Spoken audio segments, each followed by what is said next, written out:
Zygarde. Hell no, dude. Zygarde is so fucking busted, it's not even funny. It gets banned from OU for a reason. Base Zygarde is already bad enough. Why the fuck did they let that thing run around in Gen 7 OU in its fucking complete form? Are they fucking acoustic, dude?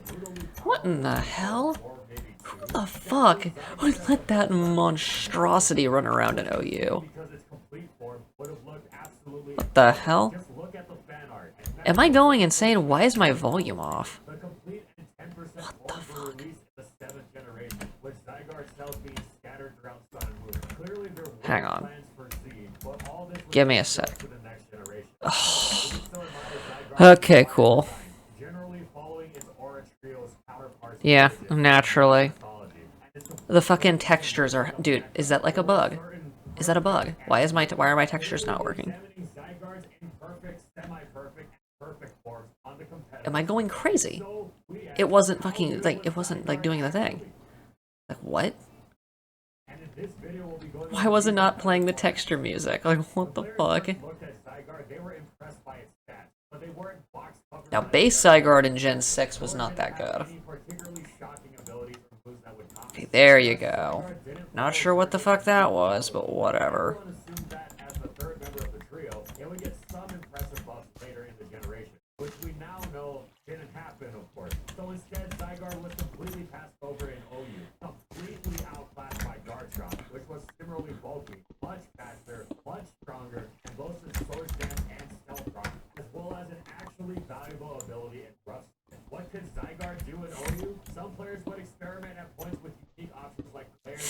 It could glare, but that's about all it's got going for it.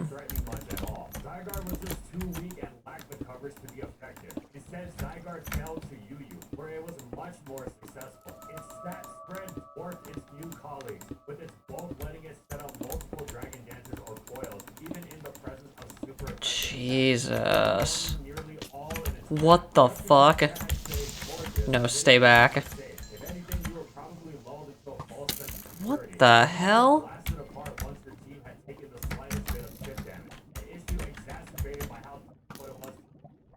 Yeah, you do that, bud.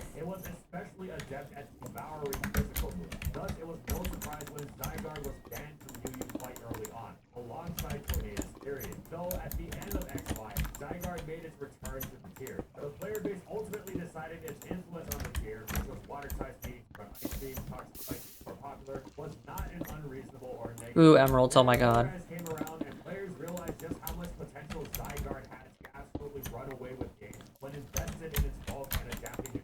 I was gonna say, just give it glare and then it can paralyze your whole team, or your opponent's team, and then you win. Easy peasy. Easy peasy lemon fucking squeezy. We have 35 emeralds, excellent.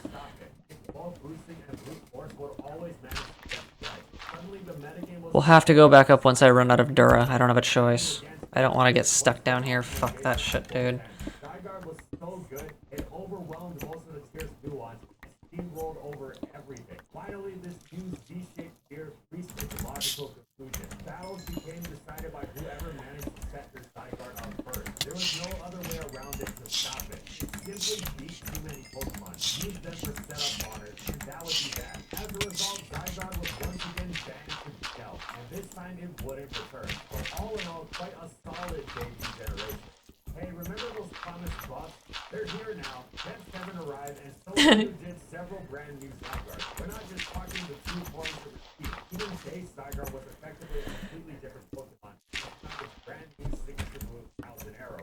Oh god, diamonds. Oh my god.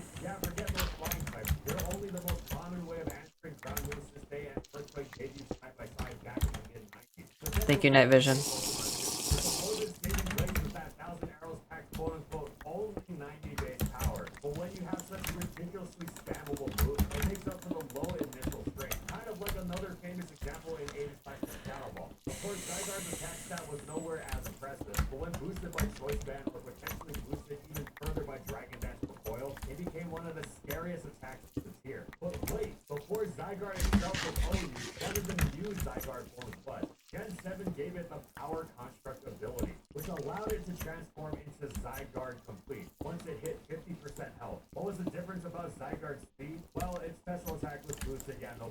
And its speed was lowered, okay, that's annoying, but it wasn't anything drastic or unimaginable. Those weren't too noticeable, though. What was noticeable was that Zygarde's base HP jumped from an already massive base 108 to an incomprehensibly colossal base 216.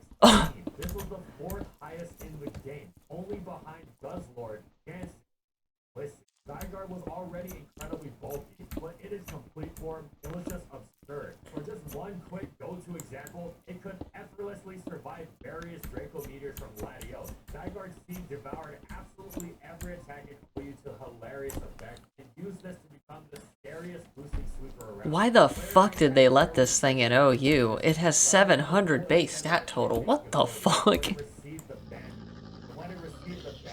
What the hell? It lasted 3 days in OU, that's pretty funny. Hold up.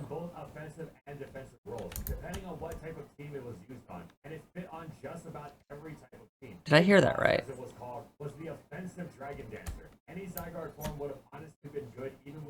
What the fuck was that? That's how good a stab move it was. But Big Boss bolstered itself further with substances. The toxic block. Why is there a beast down here?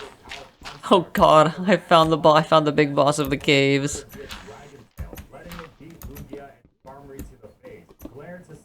I'm scared.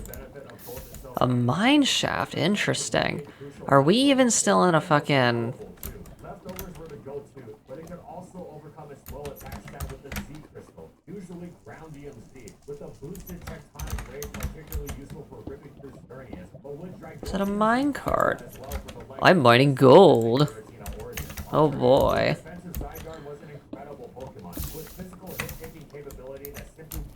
Why did I hear the beast, dude? I'm scared now.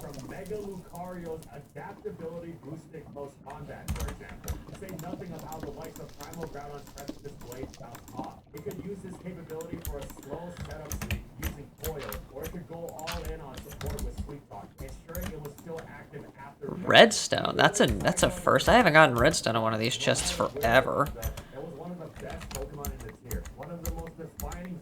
Cool, I'll take the minecart. If I don't have enough space, I'll just get rid of it, it's fine. Ooh, diamonds. Why did I hear the beast just now? Am I going crazy? Why is the beast in these caves? What the fuck? Yeah, we're still in a mountain biome, good. I haven't been down here though. That's a good sign. Dude, what the fuck? Holy shit! Okay, I'm just gonna double check. You never know, right? Oh, looks like we're gonna be fighting the beast soon. That sounds like fun, doesn't it?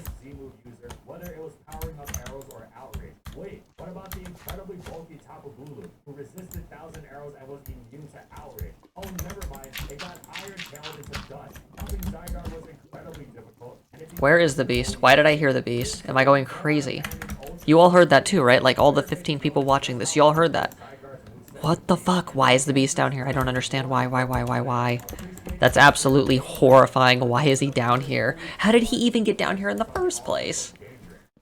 Either that or I'm near the forest border, and the fucking dumbass dog fucking ate rotten flesh for whatever godforsaken reason.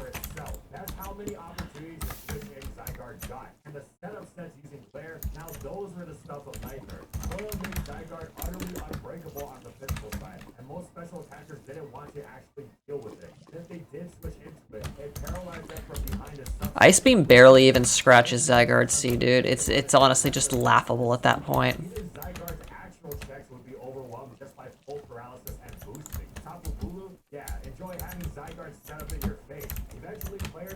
Zygarde was so bulky that it didn't even need the protection of substitute. It could just rest instead, making it much more comfortable and actually switching into attack, without needing the perfect turn to set up from full, while also avoiding stats. Where are the emeralds? I know that we're still in a mountain biome. We're probably near the forest edge. That's probably why the beast is here. Really something, and it was particularly apt in utterly ruining the fast toxic life source that had popped up as one of the truly safe assets. Oh, while this was going on, Zygarde was also running Can I help you with something, my G? Utterly unheard of. And yet Zygarde pulled it off perfectly. Oh, you stopped the bandit Zygarde with status? Oh, never mind, you did it. And on top of all this, Zygarde can mix and match boost sets to his heart's desire to become Please stop. so it wasn't bad enough that Go away. You're not part of the promise. unpredictable as well. Weakness More diamonds. Well, that's satisfying. attack and watch your entire team crumple. Sub-toxic protect with The hell? stab. It was the perfect use Why of is it the so stab. deep? Don't forget the classic Z move variant. The variations in moves and EVs and natures and items went utterly ballistic. And eventually, the player base was screaming for a Zygarde. Dude, you've got to be kidding me. What in the fuck? What is going on today? I'm gonna run, dude. No. I'm gonna run out of fucking space for diamond ore before I get my fucking stack of emeralds. Like, holy hell, dude. What is with the diamonds in this cave? I cannot drink my fire potions. I refuse to waste them. That would be a crime against me. Specifically just me. Just bear with me. I just need to clear out this stupid fucking shit. Stupid bullshit. Come on. I hate wasting Dura like this, but I don't have a choice. It's the only way that this lava goes away faster. My pickaxe is about to die, though, unfortunately, so I need to make myself...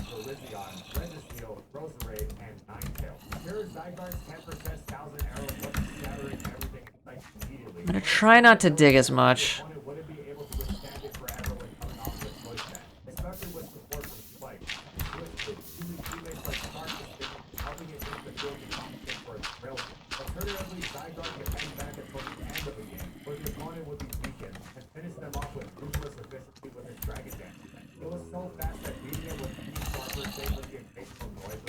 Where? Am I going insane?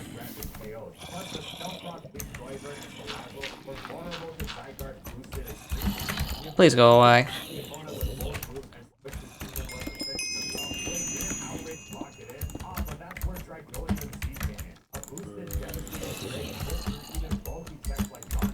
There must be a zombie spawner. We need to kill it. Oh my god, why?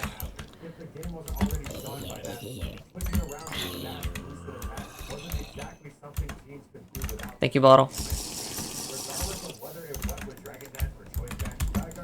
You think you're real slick? Yeah, there's definitely a spawner. We need to get rid of it. I'm not in the mood, bud. Get out of my way. Yeah, there it is. Cool. Oh, okay. I'm only gonna collect a stack of moss stone. Mob spawners are not that hard to get to. Plus, there's not enough moss stone here to justify it.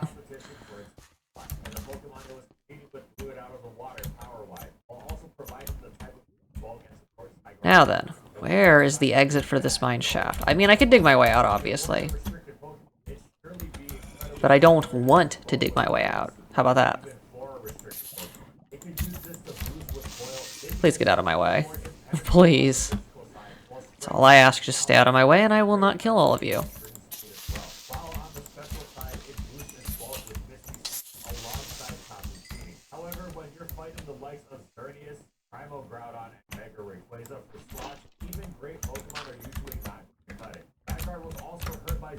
Ow. So this is like the border of the mountain biome, essentially. Yeah, I hear the silverfish in the walls. That's how you know you're in a mountain biome, is if it makes that noise. Why does this look really, really, like, specifically open? Like, that looks like an actual doorway. Looks like someone's been here before me. Probably me.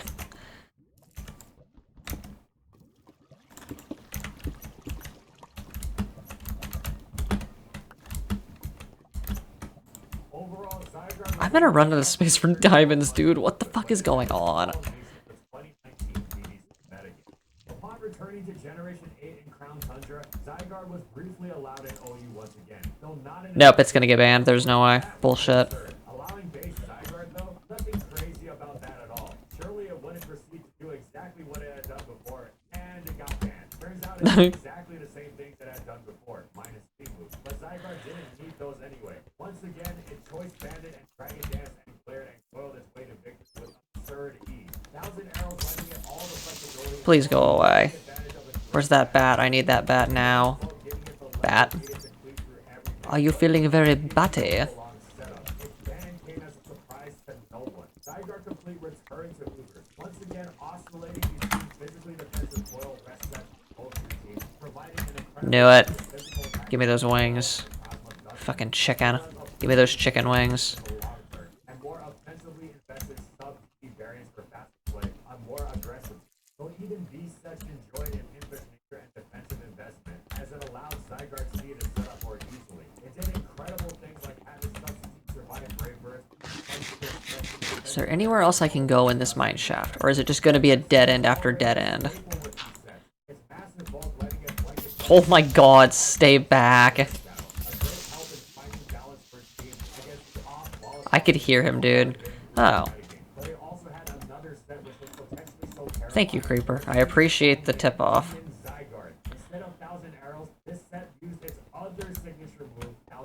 I've been here already. What the fuck? I kind of want to go back up to the surface and switch pickaxes. I just get it out of the way now.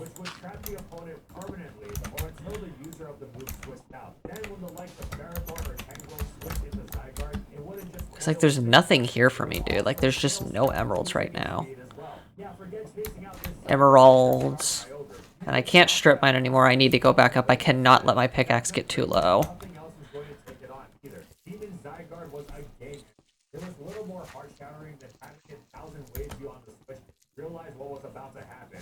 That you were completely helpless to stop it from boosting up and winning the game. You're better off just forfeiting and giving yourself the excruciating, drawn-out loss inevitably headed your way. This wasn't a Zygarde to be slapped on just a team, but well, to have a moveset with Demon in the name and a tier as stacked as Uber was the no feat. Overall, Zygarde Complete was the complete package in Uber once again. Since base Zygarde was being used in OU at the time of the Crown Tundra, there was absolutely no use for Zygarde 10%, which had started in OU like all other fully evolved Pokemon. However, since its usage was basically nil, it dropped not to UU, but all the way down to PU, where it predictably shredded the tier into a mess of mangled ribbon, outspeeding and crushing all in sight effortlessly, and hilariously with a classic choice band set, 1,000 arrows everything to oblivion.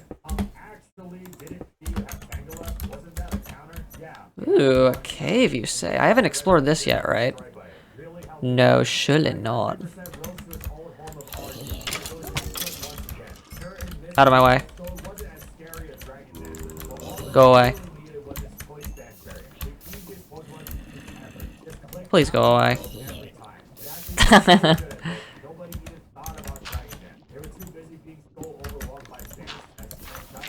Dude, actually, that's really good that that just happened. Jesus, these bats are annoying. And I only say that because they're not dropping the scroll that I want them to drop.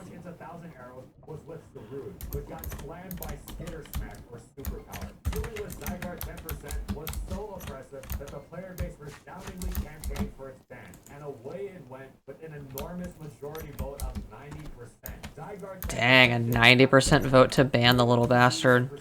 That's pretty high. If you can get 90% of the population to agree on anything, that in and of itself is insane. You're going to be prone to arrow spam, especially when even the frail Zygarde 10% was actually quite a decent Nihil Eagle switch. The list of totally safe switches to 1,000 arrows was Tangrowth. Great Pokemon. Out of my way. About it, but if that's really the only safe one, then Zygarde 10% will slot toxic into its moveset. Have fun dealing with that when literally everything else gets blasted by arrows. Getting overwhelmed in the long term with continuous spam, or in some cases, Zygarde 10% other moves. Salamence is intimidated when it stops it from getting jacked by Outrage, and Chansey got hit hard by Power. Meanwhile, Is there anything down here for me? God damn it.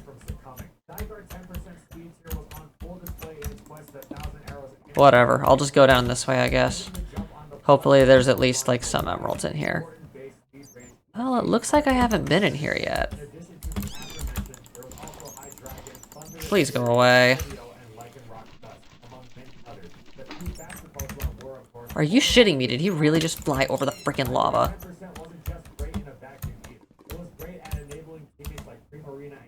It's just annoying, dude.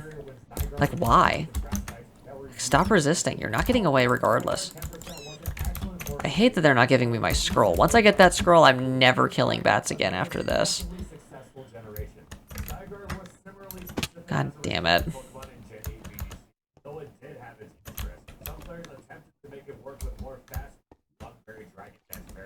What the hell?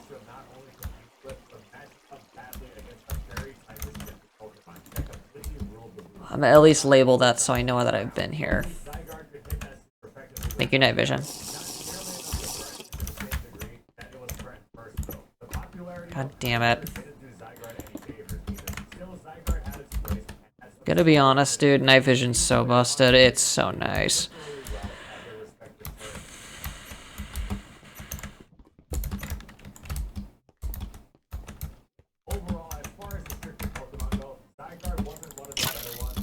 We traded.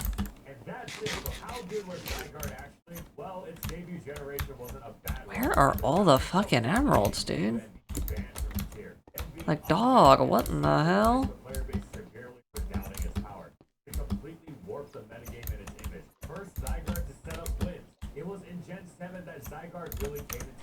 Please stop, Spider. I just want to kill this bat. Get lost. Go away.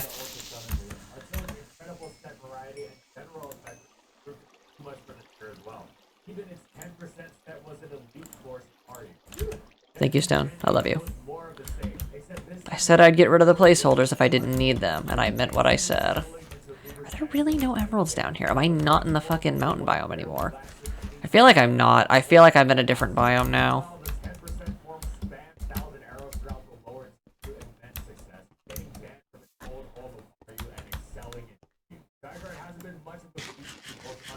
I'm still gonna explore a little, obviously, but I don't think I'm in the right biome anymore. How do I have 49 diamonds, dude? Like that... Dude. Stop. Where? What the fuck? Is he above me?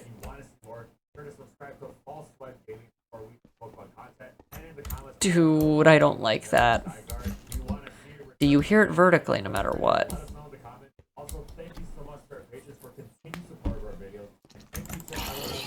Get out of here.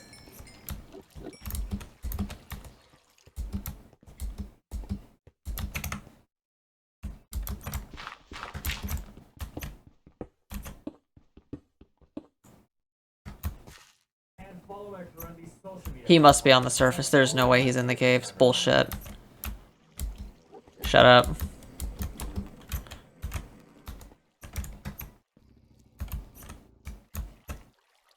Yeah, he's gotta be on the surface. You can just hear it vertically. Am I really gonna have to go up to the surface and fight the beast, dude?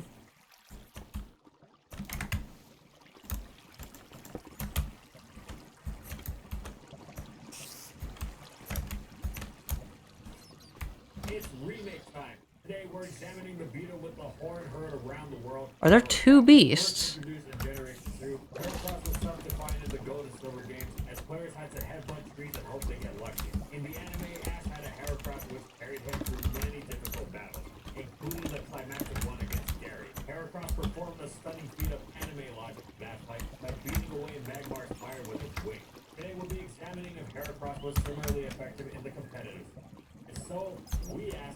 That's a damn good lava pit. What the fuck? We're gonna have to go back up to the surface. I'm pretty sure I'm not in the right biome.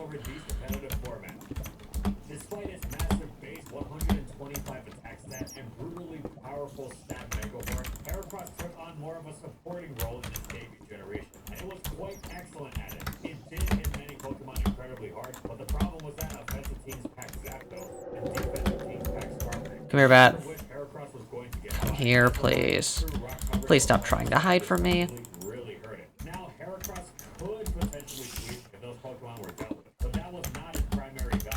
Oh, you just trapped yourself, bud.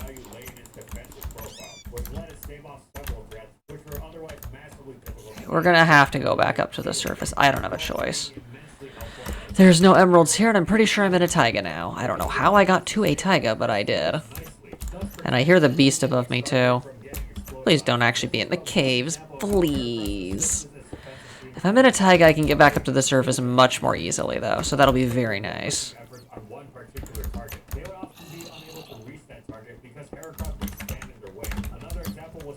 Get out of my way. which wanted to lure in and blow up on Raikou. If Gengar blew up Heracross, fine, but then Raikou would still be around to wall Gengar's teammate Zapdos, meaning Heracross accomplished this job. This trait was as rare as Dude, they're so fucking annoying. Stop running.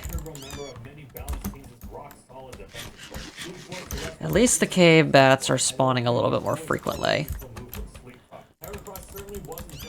Still no scroll, huh? They just do not want to give me that damn scroll. God damn. These motherfuckers. Scroll, please. I thought the chances were 250, not 1,000.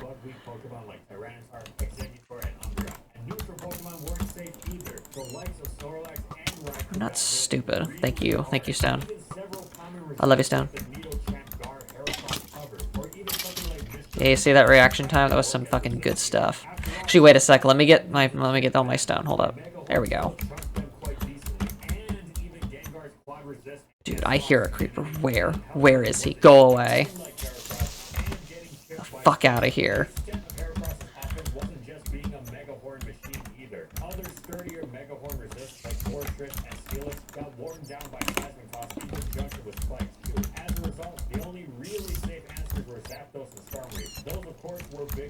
Please go away.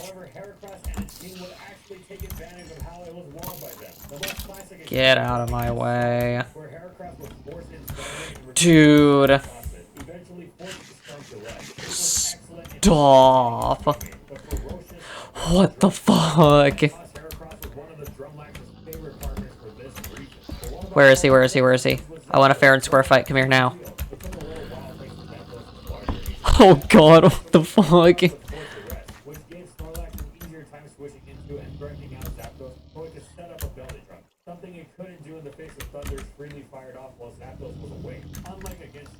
Wait, does Smite? The Smite does affect the beast, right? Because it's an undead.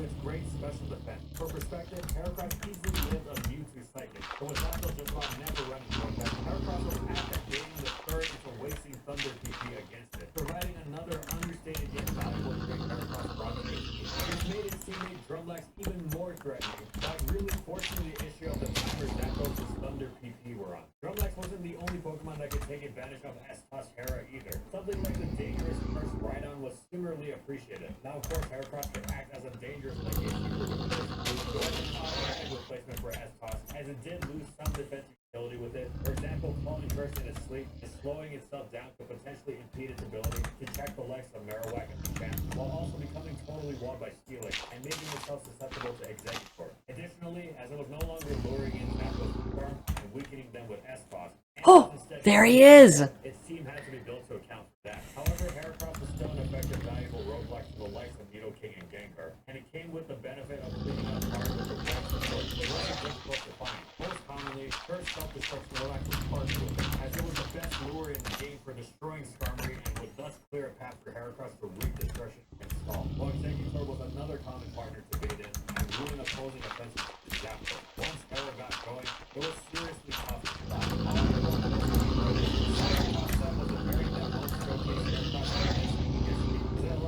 Why are there two?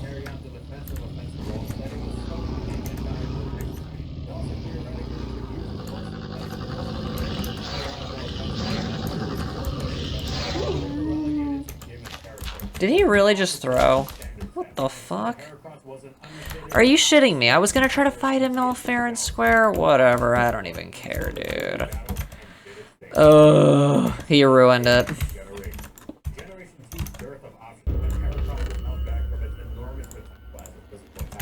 I'll be taking that liver, though. Absolutely, I will be taking that liver. Nice. So, yeah, I was a little ways off the mountain biome. That would explain the caves.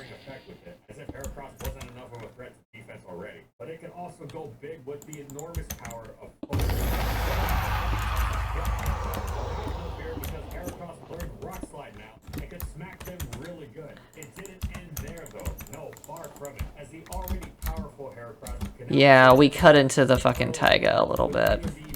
Oops. Why is there nothing out here?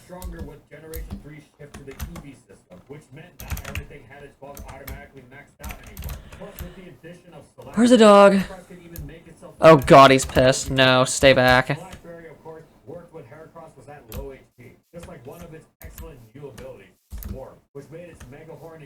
more efficient kill button. Heracross wasn't relegated to an ability useful only at low HP either. So that wasn't fine if it had been the case, but most of the time Where's the rod flush? Where is it? Where is it? sure that if the opponent dared status it, that Come here now. No, no, no. would become even stronger. Oh, that was a close one. More insanely difficult to deal with. Now, the one downside Heracross experienced in Generation 3 was a complete loss of defensive utility. The most you could say was that it was a physical attacker that didn't fear water type. However, for something this destructive, who cares? Heracross was instantly one of Advance's most ferocious attackers. It was nigh uncounterable. It was a Pokemon that you had to play around with. I need to lure him. And if the Heracross used to play well, it was pretty much impossible Come on. to do so without at least sustaining serious damage, if not 1 KO minimum.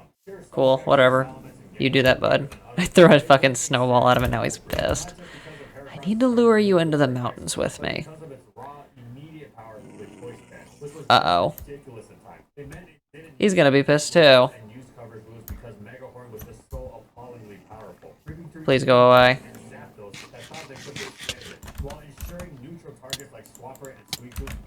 Yeah, you guys do that. Dude, they're all pissed. Why? Am I gonna have to... There were several ways to do that, but the most straightforward way was to partner with Magnify, as it often did, to make Skarmory a complete non-factor. Even being prone to Dugtrio didn't stop Heracross. You know what? Fuck this. I'm just gonna kill all of them. I'll be taking those wolf chops of yours. Oh, what's the matter? Don't worry, your friend died doing what he loved, being a dumb fucking wolf. That's what I fucking thought. Piss off, you little wanka. They're all fucking starved. They're all gonna attack me regardless. It doesn't even matter. What are you trying to do? Ooh. Denied. What a fucking idiot. Damn, I got a stack and a half. God damn. God damn it. Whatever.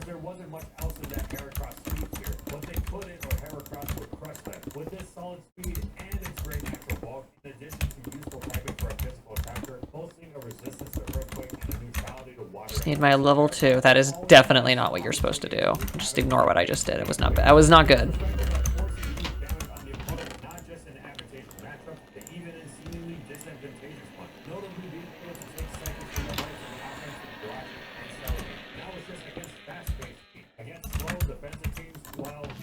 Okay, cool.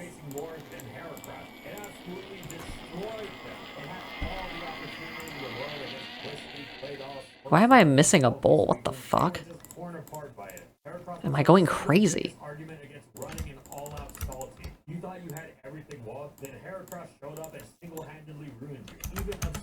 I need to switch out my Matox. Oh no, I'm famished. What will I ever do? Good. Thank you, Matox. I love you.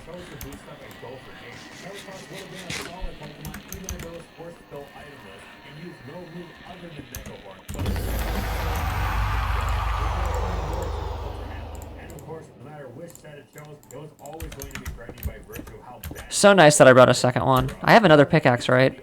Wait, no, I don't. I fucking used it on the Silk Touch. God damn it. It's okay. I'm just going for a stack of emeralds. That's all I want. It's funny that the wolves started starving to death. Why didn't I hear howling, though? Was it what? I thought I would have heard howling by now, but apparently not. Whoopsies. That was silly me. What was I thinking? So we need to head in this direction, then. Wait, no, this direction. Bad.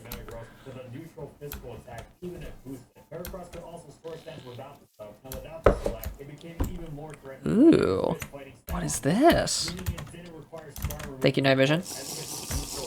I see some things. Come on. Come on, give me something good, my G. Haven't I been down here? Oh my god, I have been down here. What the fuck? I feel so stupid. I've been down here already.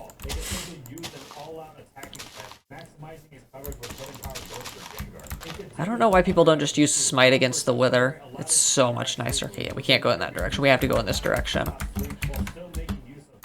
God damn it.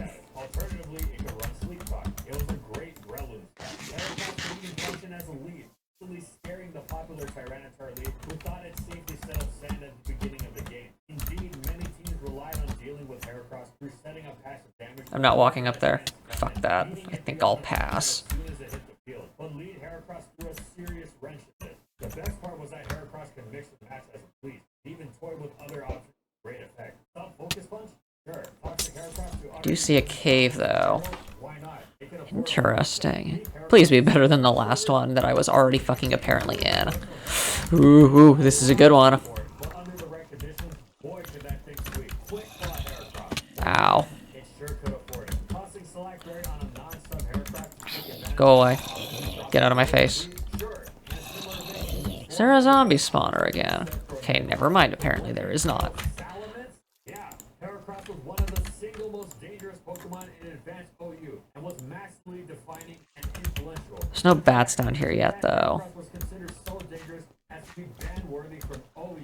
So all in all, it was an insanely successful generation for Heracross as long as Good, we found more deep cave. Perfect. This is where I'll find emeralds, thank God. wasn't just high, it was stratospheric. Heracross also had a I'll just block that off so I don't have to carry any extra shit unless I need it. Ow. many teams to switch in, Surely there are some emeralds down here. I haven't been down here, I don't think. making it incredibly easy to I've trashed almost this entire mountain biome, actually. Ho and Rayquaza were definitely afraid of banded rock slide. With how easily Groudon and Kyogre spread underway, it was easy to slow down. You think you're hot shit? them over with the speed The and fuck out of my way. Heracross could go for a late game sweep with a such relaxed set, fully taking advantage of I hear lava. Ooh. down and weather. And so Heracross was one of the God damn it, I've been down here. Are you shitting me? pretty much every Generation 4 I really have been everywhere around here, haven't I? mighty Megahorn in the form of Cloak. Damn, dude, have I really explored this much of the caves? That wasn't all. Did Heracross want to instantly switch to speed? Choice scarf it was. Did Heracross is just too slow to be useful. Like, I'm sorry, it's just not that good. Maybe it was good in Gen 2, but not fucking any gen after that, unfortunately. And I hate to fucking just smash the feelings of all the fucking Johto lovers. But like, dude, I'm sorry. They're just not, it's just not very good nowadays. It's really fallen off. one of the most popular, dangerous, defining Pokemon in early Diamond and Pearl. It's mostly because of its speed. Its speed's only 75. It can't even outspeed Blaziken at base speed, for God's sake. 80 is considered bare minimum in OU currently, and Blaziken is basically where the base speed stat is like the bare minimum. Huh, I guess I have been down here, never mind. Crumble against Heracross. Sadly, the huge popularity and Oh, looks like we're going back up to the surface. Pearl didn't quite Because there's nothing down here for me. score started eclipsing Weezing, as thanks to Root's reliable God recovery. damn it, where's my exit? Resilient against prolonged Heracross assaults, as well as being able to outspeed non-star Heracross variants. Really don't want to have to tower, dude. Fuck that, I refuse. The discovery of Sword Dance and Street Speed Lucario as a serious competitor for Heracross certainly didn't help matters. However, these were minor, all things considered. Sure, Hera wasn't as outright dominant as Stop. Good lord, dude. Ow. Blow came with the release of Platinum. The Rotom Appliance brought another effective Heracross to the table. Both Rotom A, Sword Dance Lucario, and Gliscor were nothing Please shut up. with Scizor. If Heracross had just had to contend with the uptick in usage of the other three, The hell? slowed down. They were inconvenienced more than anything else. However, Platinum gave the Scizor Bullet Punch, which in conjunction with U-Turn made for the perfect quick counter that rocketed the red metal bug. Alright, I'll get it this time. The death knell so precise, it almost seemed engineered to displace Heracross from the metagame completely. It wasn't that Heracross was bad, far from it. It was just that it was never going to be able to compete with the immense utility Scizor brought to a team. With its coveted dragon-resistant skill typing, powerful momentum-maintaining U-turn, and ultimate revenge-killing priority attack. As such, Heracross went from being a top-tier staple to all but disappearing. Well, from serious play anyway. It was still used enough in OU that it remained in the tier, but it was never used in tournament play. And slowly but surely, its OU usage began to split. Finally, well into hard going Soul Silver, the long-awaited, previously unthinkable finally happened. Heracross dropped to UU. To say Heracross destroyed UU would be an understatement. Some players naively predicted it wouldn't be so bad. After all, Weezing was already a top-tier Pokemon for its ability to stave off other big threats like Venusaur. Heracross then promptly obliterated Weezing with a +2 Guts boosted facade, and then all bets were off. This Pokemon was officially uncounterable. With his useful speed and great natural bulk, it wasn't exactly left wanting for switch-in opportunities either, and it smacked nearly the entire tier for either super effective or neutral damage. And with a Pokemon as strong as Heracross, neutral damage was all it needed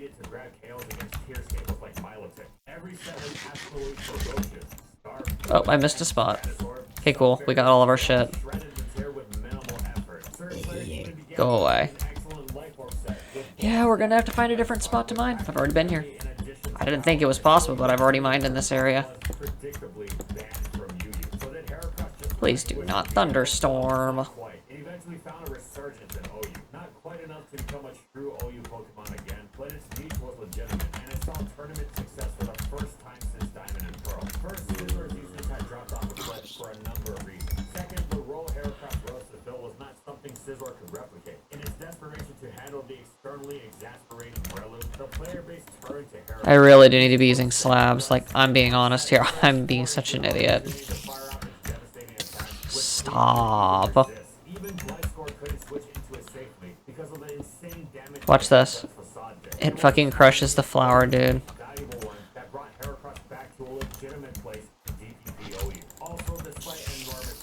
Out of my way. Piss off.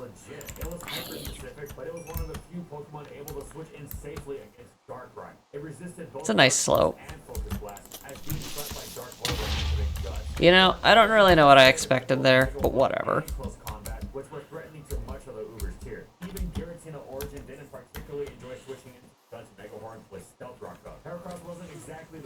Is that a wolf? What the fuck? How did he get all the way out here? Stop.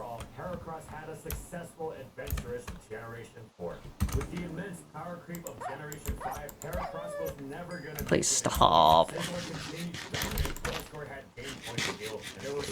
Fucking loser, dude. I'm eating him raw. I'm raw dogging it.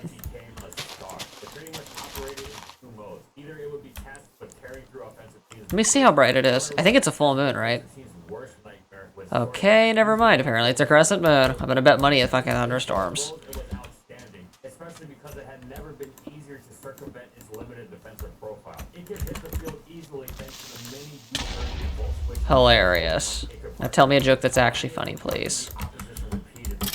Get away from me. Oh, I see one of my torches. What the fuck?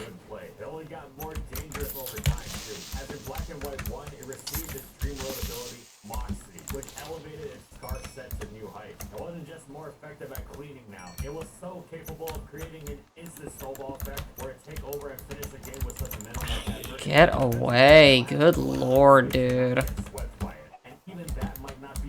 Where is he trying to go for? You're welcome. Stop it, Creeper. You're ruining my moment. I don't want the chicken. Fuck that.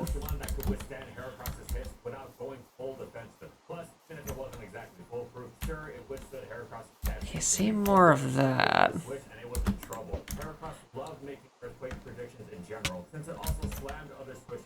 How dare you shoot your bow at me, you son of a bitch.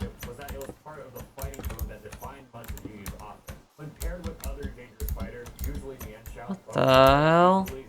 Yeah, I am not prepared to get shot off a cliff by that little shit.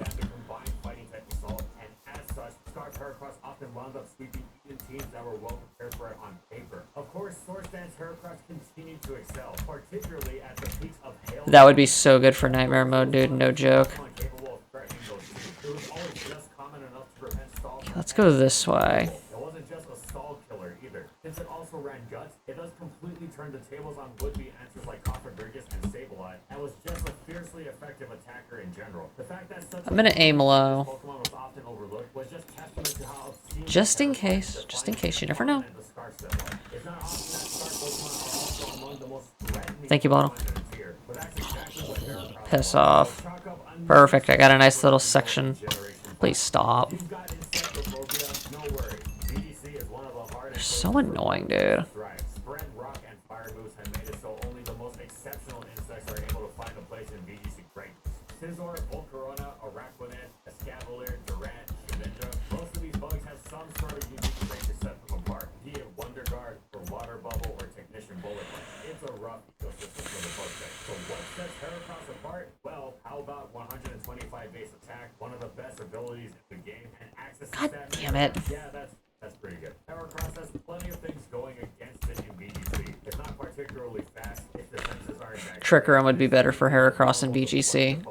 Mean it speed, or max mean it. target bug damage in the game. Over time, various trainers have been tempted by that massive power. Now, bug isn't a particularly sought after offensive type, except for a few situations, one of which might be to remove psychic. I mean, it's a little irritating that I can't find emeralds as easily, but they're pretty rare. Like, I mean, come on. We might have to go to another fucking mountain biome after this, though, because I'm pretty sure this one's been pretty much expenditure to the maximum. Challenge in April 2012. Our Anonymous Heracross was a one-man Cresselia removal force, outfitted with a bug gem and some investment in its already... Ooh. How did I dig straight into a fucking mine shaft, dude? Are you shitting me? also gave his Heracross close combat and feint for some priority. But unfortunately, his special defense somewhat went to waste against many Cresselias, which opted for side shock and bypass. Okay, cool. Let us explore a little bit. It's pretty neat, but like, how the fuck do I keep digging into these goofy mine shafts?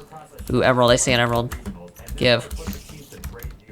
I do hear fucking dumbass cave spiders. Go away.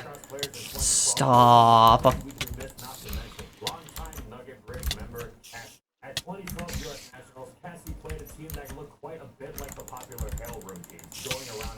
You've gotta be fucking kidding me, dude. Motherfucker. Those are the only little bastards that can actually hurt me, dude.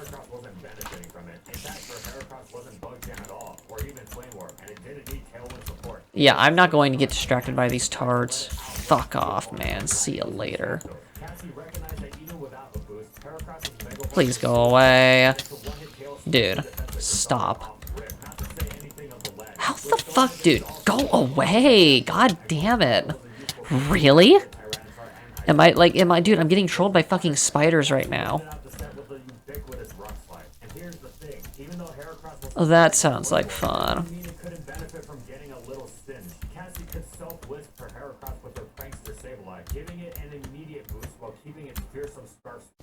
This strategy took her all the way to the top cut of the U.S. Nationals, where she fell to eventual tournament winner Wolfwood and made her name as a Heracross expert. 2013, with its focus on Landorus Team and other teams, was a difficult format for Heracross. It also faced stiff competition from Compelder, who brought more bulk and priority along with the same ability and even better power. That said, a few beetles still managed to find their way into tournament top cuts. At the Salem Regionals, Randy Quall was in for a familiar sight when he went up against his own Heracross team, piloted by Max Douglas. Randy defeated the team, but Max still finished in the top 8 of the tournament. Over in Europe, Christopher Corio Arthur ran a double bug team with Sizzler and Heracross. I still hate that you can't fucking tower, dude. It makes no sense. Like, why? Like, I get why, like, I kinda understand, but like, dude. It's just stupid that they don't allow it. But 2013's undisputed king of Heracross was Steven Morioka, who managed to take Heracross to even greater heights. Nope, not dealing with that. I refuse. Steven gave Heracross a whole trophy case, finishing second at 2 separate regionals. Steven's first Heracross use at the 2012 Fall Regionals was very similar to Randy Quall's Out of my way. guns with Megahorn, close combat, protect, and feint. You're not making this easy for me, I tell you what. Steven used all of Tailwind, Icy Wind, Thunderwave, and Trick Room at some point to facilitate his Heracross. With speed control coming from other places, Steven was also able to give his Heracross decent special ball. Enough to lift So, where's the spawner? Did it get fucking, like, clipped into? I'm not gonna complain or anything, but I'm just kinda curious, like, what the fuck? Nice.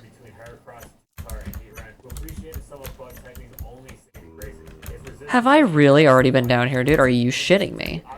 Dude, this place really has been cleaned out. Go away.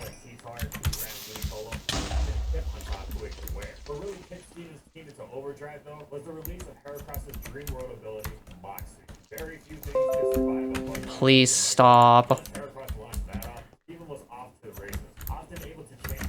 What is this? Interesting, interesting. Haven't I already been down here, though? Not gonna jump the gun here, but I'm pretty sure I've already been down here. Stop.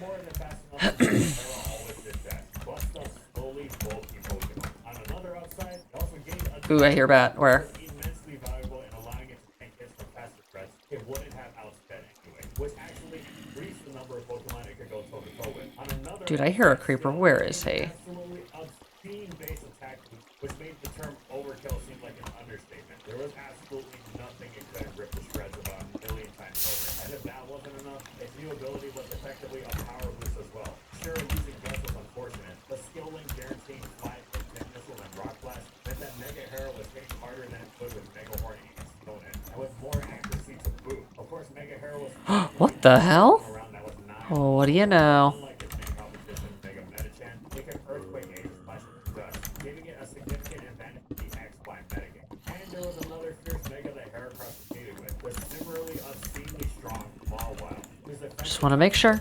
It's only one. I get it. It's fine. superior speed was invaluable in letting it blast through Pokemon like Rotom Lash and Mega Venusaur that would otherwise stop Pretty cool. Not bad. A diamond. I like that. and it didn't fear Lander's T or Glyspore at all either, which was huge. Additionally, its close combat was enormous and ripping through the heat ran that was similarly irritating for Mawile. I love that you can still tower even if you have... I love that you can still tower even if you have fucking blocks in your hand. Why is there just... Why is it a dead end? Like, this leads nowhere. What the fuck? This allowed them to balance out their matchup. Once Aegislash was banned, Mega Heracross got even better, as it no longer had to include Earthquake. Oh god, I hear a slime, dude. It had even less competition. Yes, there was still Mega Metachan, but Mew also became incredibly popular to stonewall it, and Mega Heracross... Where the fuck am I now? Then Aura came around in the wake of Mega Metagross and Altaria. Heracross was forgotten for a while, but once Mew Toy Syndrome wore off, Heracross returned with a vengeance, with the help of Volturn support from tier staples like Rotom Lash. Actually, wait, I might be able to get a scroll out of this guy. Heracross would find its way on the field, and once it Thank you, Night Vision.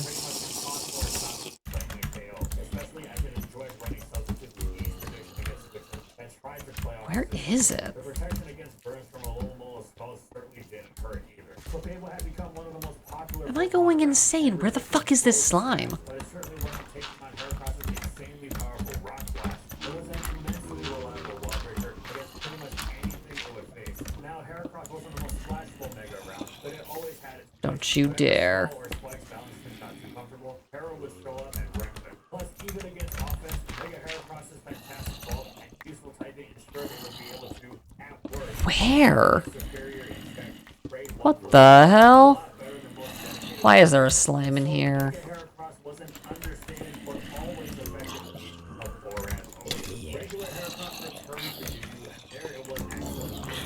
They massively enjoyed the bug knockoff, which ensured the star set could irritate even would-be hard. Get lost, losers. Its choice band and sword dance set that came to be Hera's calling card this time around. Wait, did that crush it? Yu Yu was populated by Does that crush spawners?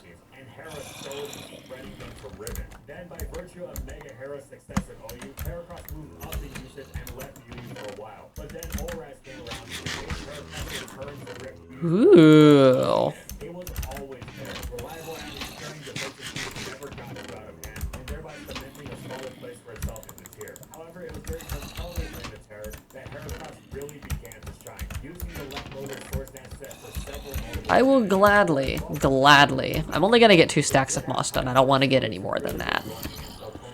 I will gladly take the Iron Ingots. That's actually super nice.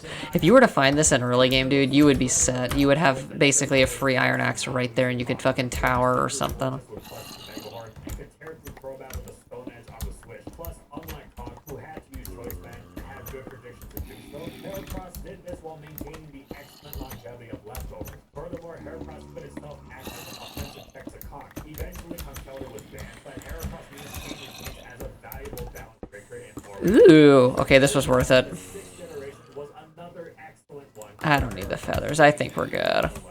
Gen 6 VGC wasn't a good look for Heracross. Talonflame is basically built to exterminate this thing. And on top of that, you have Megazard, Zapdos, and Volcarona everywhere. All terrible matchups. Bug Gym was also gone, reducing its ability to pump out damage and potentially grab a Moxie boost. The cherry on top, Fairy type, who resisted both its stabs and could easily hit back super effectively. But one saving grace was Heracross's own good matchup against Mega Kangaskhan and Tyranitar. Once more, 2014 wasn't a format lacking for strong physical attackers, meaning that the format was full of intimidate that could diminish Heracross's one attractive quality. Its biggest enemy was MOAR, a fairy type who could exploit Heracross's low physical defenses and intimidate it before evolving. However, with the advent of Okay, cool. Oh, look at that. I made an A.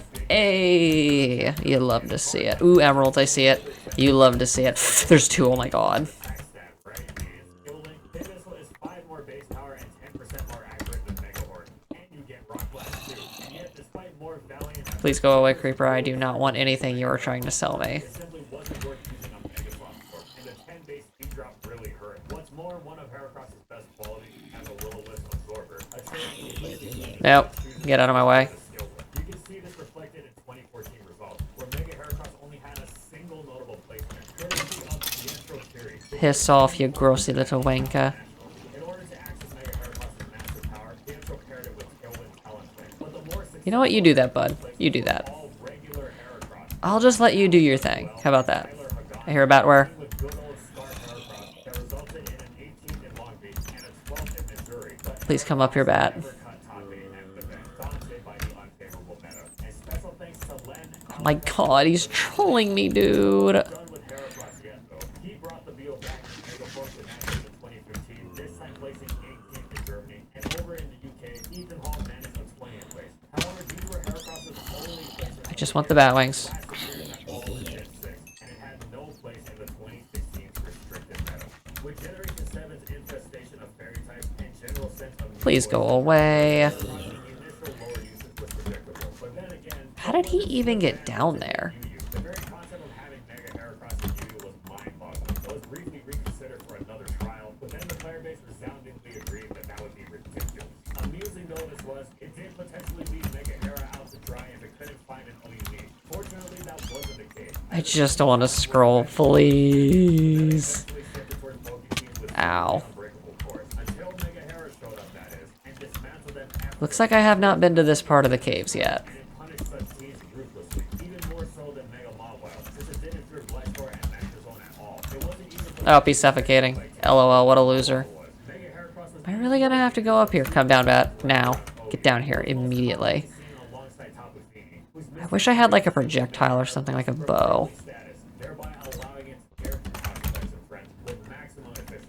However, Mega Heracross also occasionally enjoyed partnering with Tapu Bulu. As long Dude, it's trolling me, I swear to god. I'm honestly willing to bet you money that they enhance the bat AI too. plus the passive recovery And they'll naturally probably avoid you if you get too close to them. If they know that they can get away, they're not going to pursue you. and of course, preserving Mega Heracross's great natural bow to be put to use against See, it fucking did it, dude. answers to Tapu Bulu itself, and it had plenty of other valuable resists, most notably Dark. Oh my god, stop. While also catching boosted Mega Mawile. Additionally, it could stretch that grass resist to help against Choice Cartana. So overall, Mega Heracross had a solid place in Generation 7 OU and saw plenty of tournament success.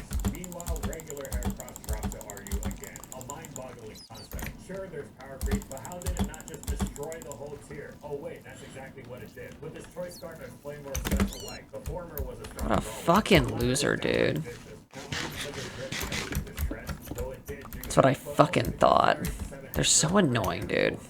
I'm not recollecting this. I'm just gonna leave it as a pillar of my time here. Far less reliable than in the previous generation. As such, they quickly became a contentious Pokemon within the tier and wound up banned, just like its Mega Form had been in Yu-Gi-Oh! You know what? You do that, bud. Time ever, base Heracross Please stop. to succeed in Yu-Gi-Oh! At least compared to the previous generation. It wasn't that it was bad, far from it. No, it was more that Scizor was now a Yu-Gi-Oh! And in the cruel repeat of the Platinum metagame so many years prior, it was just too much for Heracross to consistently keep up with. Scizor is all around excellent, made it one of the best Pokemon in the tier. And though Heracross certainly had its own advantages, it was far more specific for Ow. competition. As such, Not so easy to get away now, huh? all in all, Generation 7 was another successful one for both Base and Mega Heracross. After all, before Base Heracross found itself stifled in Yu-Yu, it had blasted RU apart. Oh my god, what in the hell? Go away. Please stop. And very few players even attempted to make it work. The only player to achieve any success with Heracross was James Perugia, who, as you can see from his Fucking loser, dude.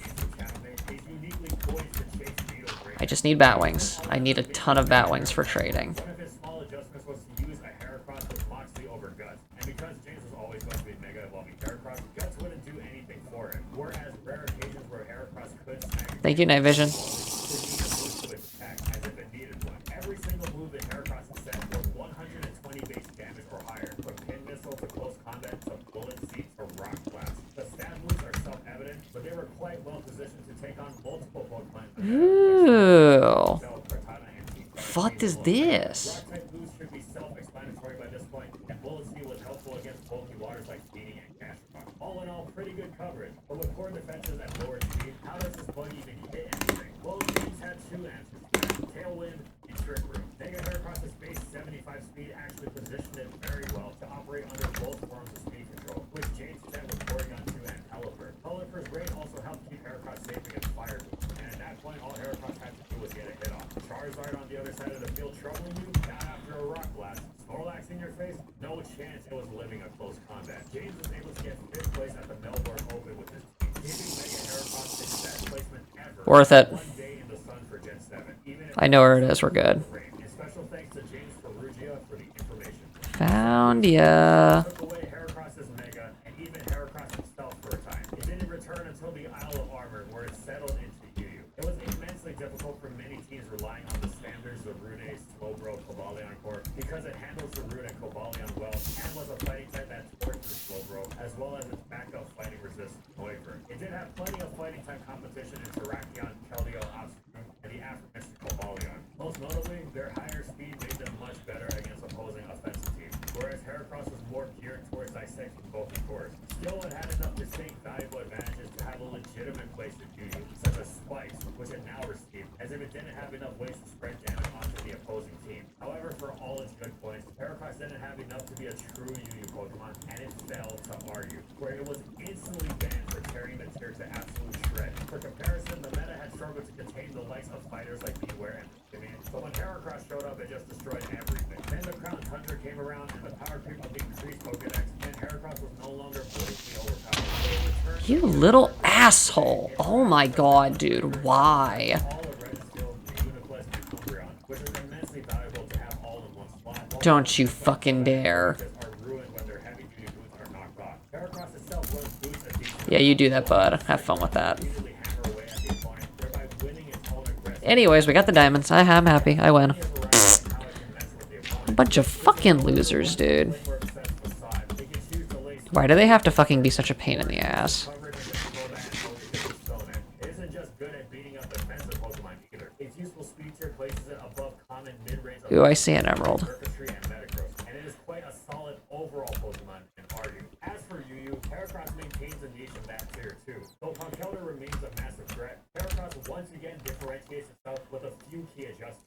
First, its speed, outrunning a Dude, Ender Pearls are so fucking useful. Holy shit. Please don't fall in. destroy Slowpoke Good boy. and Tangrowth. Third, Heracross is able to check two of the tier's best Pokemon, and Zygarde 10% and Zarude. Fourth is, of course, Spikes. Now, there's a reason why Conkeldurr is used so much, and why Heracross is relegated to more niche territory. Heracross's ability to completely shred both teams isn't too needed, whereas Conkeldurr's ability to shrug off chip damage with powerful Drain Punches and rip apart Pokemon like Excadrill, Hydreigon, and Scarf Diggersby proves itself to be more consistently valuable. Still, Heracross maintains it and sees sporadic usage as a result. And so overall, though it's definitely been on a stranger trajectory than usual, the 8th generation has been another successful one for Heracross.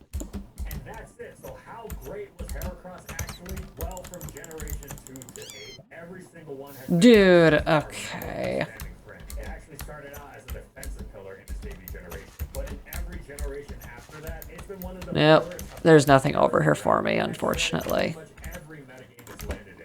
Shining It's worth it. I don't care if I have to take damage. It's not a big deal. I have another stack of health pots. I'm good. several iterations of Yu-Yu and Aryu. And in VDC, it may not be the greatest thing, but it still hits really hard. It still got impressive placements from its dedicated users. So all in all, Heracross has had an outstanding competitive history. And Why in the fuck are there two creepers fucking gangbanging over there? if you liked the video and you want to see more, be sure to subscribe to Did he just push him in? Holy fuck! That's so mean. What the fuck? give it to make it be true OU status. What would you give it to make it do something in VDC? Whatever it is, let me know in the comments. And thank you so much for our patience for continuing. Dude, stay away. Thank you to everyone else watching as well.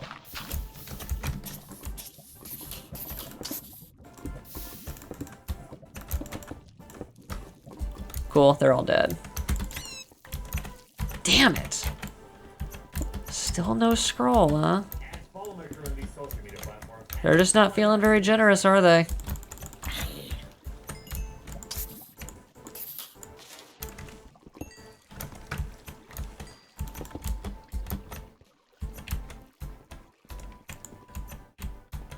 It's just so dumb, dude.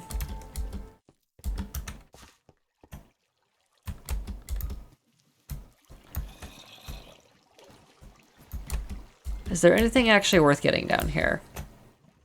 Like anything at all? Please? Well, I've already gotten all this shit.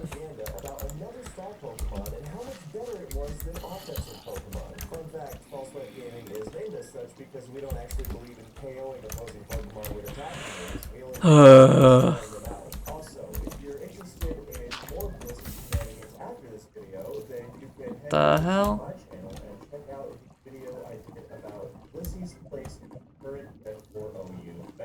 Anyway, last time I was here to preach about Strawberry, and today I'm following it up with the ballad of its famous partners, Chansey and Blissey. We all know them from the anime where they assisted Nurse Joy and were incredibly kind, unless of course Team Rocket were doing Team Rocket things, and Meowth was in need of a double slap. Today we're I thought Meowth was like really at play. Didn't Meowth have the hots? Didn't Meowth have the hots for Chansey and he was only doing that to get his ass kicked because he was a masochist or something? Chansey was one of the best Pokemon in the first generation of OU. In fact, it was so good that it was considered to be among the Big Four, a group of Pokemon that most top players believed were so good that it didn't matter if you knew they were Above? good. It would be amazing regardless, and should thus be used on every serious RBY team, with the other three being Tauros, Snorlax, and Exeggutor. Chansey's reason for being essential was its unmatched Where? bowling and support capabilities. Its impact could be felt in how much it influenced every single battle it was in. It was one of the most valuable Pokemon and a consistent performer on both sides of a battle, no matter what the matchup was. To paint an idea of how crucial Chansey was, special attackers went from a non-factor to dominant when it was removed from the game. Out of my way. Its mammoth special bulk, instant recovery and soft build, and no exploitable weaknesses thanks to fighting types not being good in RBY, removing Chansey was incredibly difficult. Some teams tried freezing it, often with their own Chansey, since freeze was essentially a KO. However, this was not the most reliable strategy for a number of reasons. First, the low freeze chance coupled with Ice Beam's exploitable 16 PP, to say nothing of Blizzard's 8 PP. Dude, why is he folding through the fucking earth, dude? Holy shit. Meant that something else getting frozen would mean Chansey was safe. And finally, the fact that several players deliberately switched their Chansey into Thunder Wave just to protect it from being frozen. Switching paralysis was of course not ideal. Thank you, Bono. It illustrates how I love you. valuable Chansey was, as well as how difficult it was to take down, that attempting to freeze it was a legitimate strategy. That wasn't the only way, of course. Some players didn't like leaving things up to chance, and elected to try and remove Chansey by force. Given Chansey's bulk that survived even a super effective Machamp submission, the only way to do this was with Explosion, which of course came with the drawback of paying one's own Pokemon and could thus backfire. Why did I not pick up any other rocks? What the fuck? The other Big Four Pokemon Whatever, I guess. Looks like I'm not doing that. and often faced off against Chansey, allowing them to reliably pull it off. Technically, Snorlax got self-destruct, but it also had stab on it, so it was effectively stronger than any explosion. Anyway, losing Exeggutor or Snorlax was not ideal considering how good they were, and the fact that players were willing to do so spoke to just how important getting rid of Chansey was. You might be wondering, what business did Chansey have staying in on Snorlax? Chansey facing off with Exeggutor makes sense, since the paralyzed Chansey blocks Sleep Powder effectively, but would the mighty physical attack of Snorlax have easily failed the famously physical frail Chansey? Well, yes and no. Yes, Snorlax threatened Chansey. However, certain Chansey variants could not only stave Snorlax off, but actually switch into it. Historically, Where am I? Am I still in the fucking am I in the fucking taiga again? which of course faltered against Snorlax one-on-one. However, in the wake of the mechanics discovery which revealed that normal types cannot be paralyzed by Body Slam in Gen 1, a new Chansey set arose, the Reflect variant, with Seismic Toss as its source. Well, I'm not seeing any of that shit. That would normally sit on the board Ow. combination. With this set, an unparalyzed Chansey could switch in on and stave off Snorlax, not even fearing crit thanks to Snorlax's abysmal critical hit rate, which is invaluable given how last Should have stayed in bed today, bud. it wasn't an ironclad answer. It was more used to force the Snorlax to rest, from which point one of Chansey's teammates could force it out, and at this, it was quite reliable. This set and accompanying strategy only have 46 emeralds so far. That's not enough for me to be happy. Nice shot, bud.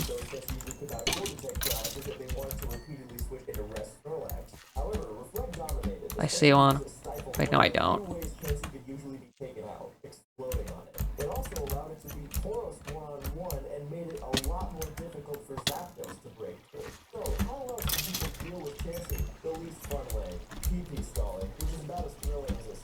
Eventually, some more offensive options were explored, breaking the mold and making Chansey a more dynamic, actively dangerous Pokemon as opposed to a passive stall machine. Ice Beam experienced a Get away from me. potential to break up Stall Wars.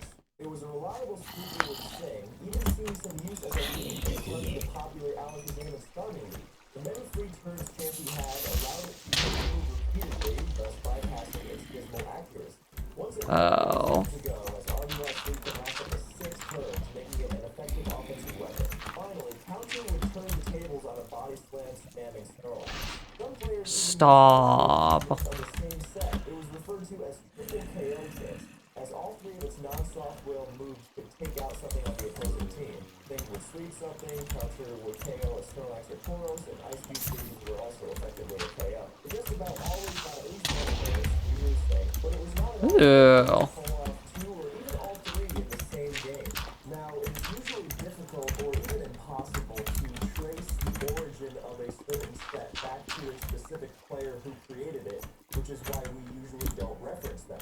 However, in the Damn it. Are you fucking kidding me? Is he really stalling over lava?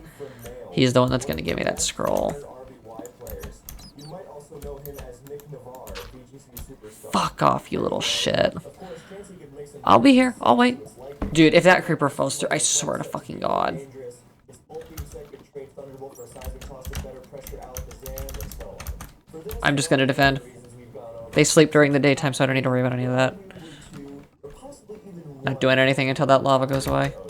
we also went Fucking loser, dude. best Pokemon in RBY Ubers, as it was one of the few Pokemon that could effectively stand Dude. the most dangerous Pokemon of all time, Amnesia Mewtwo. With Light Screen, it could stand up to even stab Psychic. How deep is this lava? Really? Downward paralysis and future stalling. Of course, Mewtwo could threaten it because it was Mewtwo, but as far as Mewtwo answers went, Chansey was the best. It was even better than Mewtwo itself. Chansey evolved into Blissey in Generation 2, who took over its place in OU, and you'd think an improved Chansey would be more top tier than ever, with new access to leftovers for passive healing, heal while curing, Sorry, Spider. Better luck next time. even higher HP, slightly higher defense, and even higher special defense.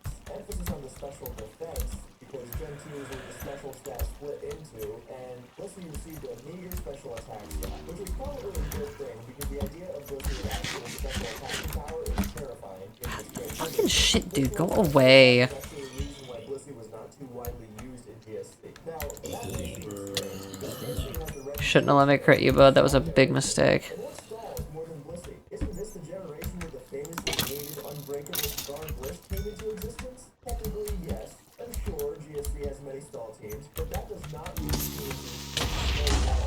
Dude. Really? it never actually KO'd the opposing Motherfucker. For this reason, Raikou was preferred as a special wall on This is why you block with your sword. You really do be paying the bills. Yes, it's raining fire. special wall incapable of hurting the opponent, when you could use Raikou, who was a fast special wall that was simultaneously one of the tier's most dangerous offensive threats. Instead of instantly being threatened by the champ, Get away from me. threatened Machamp, who was also backed up by the best Pokemon around, Snorlax, who was also famously difficult to break on the special side. It wasn't fast, but it was also the generation's most dangerous threat. Now, let us be clear, Blissey was a very good Pokemon in GSC. However, most new players think that such a stally Pokemon must have completely dominated a generation where stall is so prominent. They wanted to demonstrate that being able to actually damage the opponent is important, which is why Raikou You is think I'm stupid, bud? Blissey is not Where the fuck did he go? not because Blissey was a bad Pokemon at all. Again, quite the opposite. The reason it wasn't used as much was that it was incredibly specific, being relegated to certain kinds of stall teams, as opposed to Raikou, who was splashable on just about every team. That said, when used correctly, Blissey was excellent. Cave spiders so fucking much. Oh my god, yes. Hang on. This meant it did not have to manually heal often. Oh my god, we're finding more. I knew that there was an area I still hadn't touched yet. It had the instant recovery of soft boiled. In terms of support, this is where it really outshone Raikou. First off, it had light screen. Now, that might seem Please stop. why do you need to weaken special attacks when you have the best special wall in the game?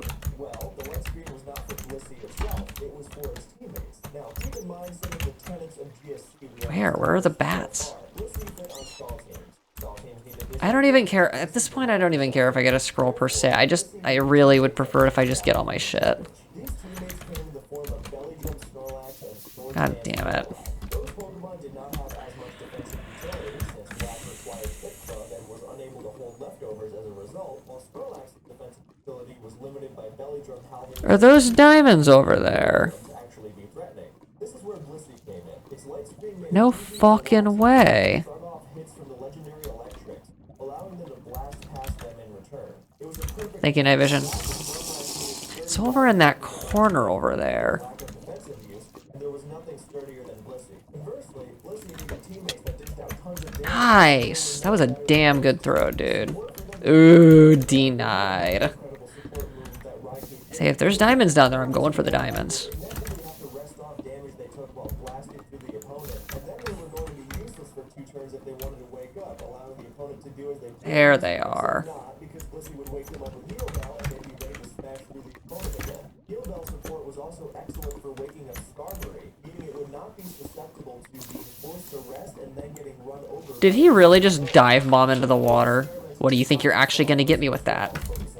Yeah, fucking right. And instead spreading passive damage to make up for its low special attack stat. This was These 2 blocks right here. claim to fame was its critical light screen support. Overall, its niche in GSC was specific, but if used skillfully, there was little more devastating than a Belly Drum Snorlax or a Sword Dance Marowak, protected from the metagame's many special attacks by Blissey's light screen, which it set up reliably and consistently throughout the Yes! Blissey also functioned More diamonds for MOAR. with Ubers, compressing the special walling of Raikou and the Heal Bell support of Celebi in one team slot alongside its trademark light screen to support Belly Drum Snorlax.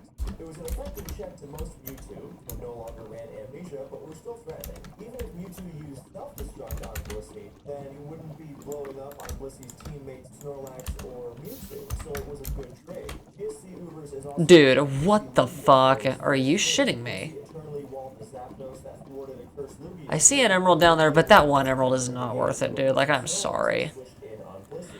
With Blissey outclassing it entirely, Chansey dropped to Yu-Gi-Oh! The special split meant, like Please. Blissey, Oh.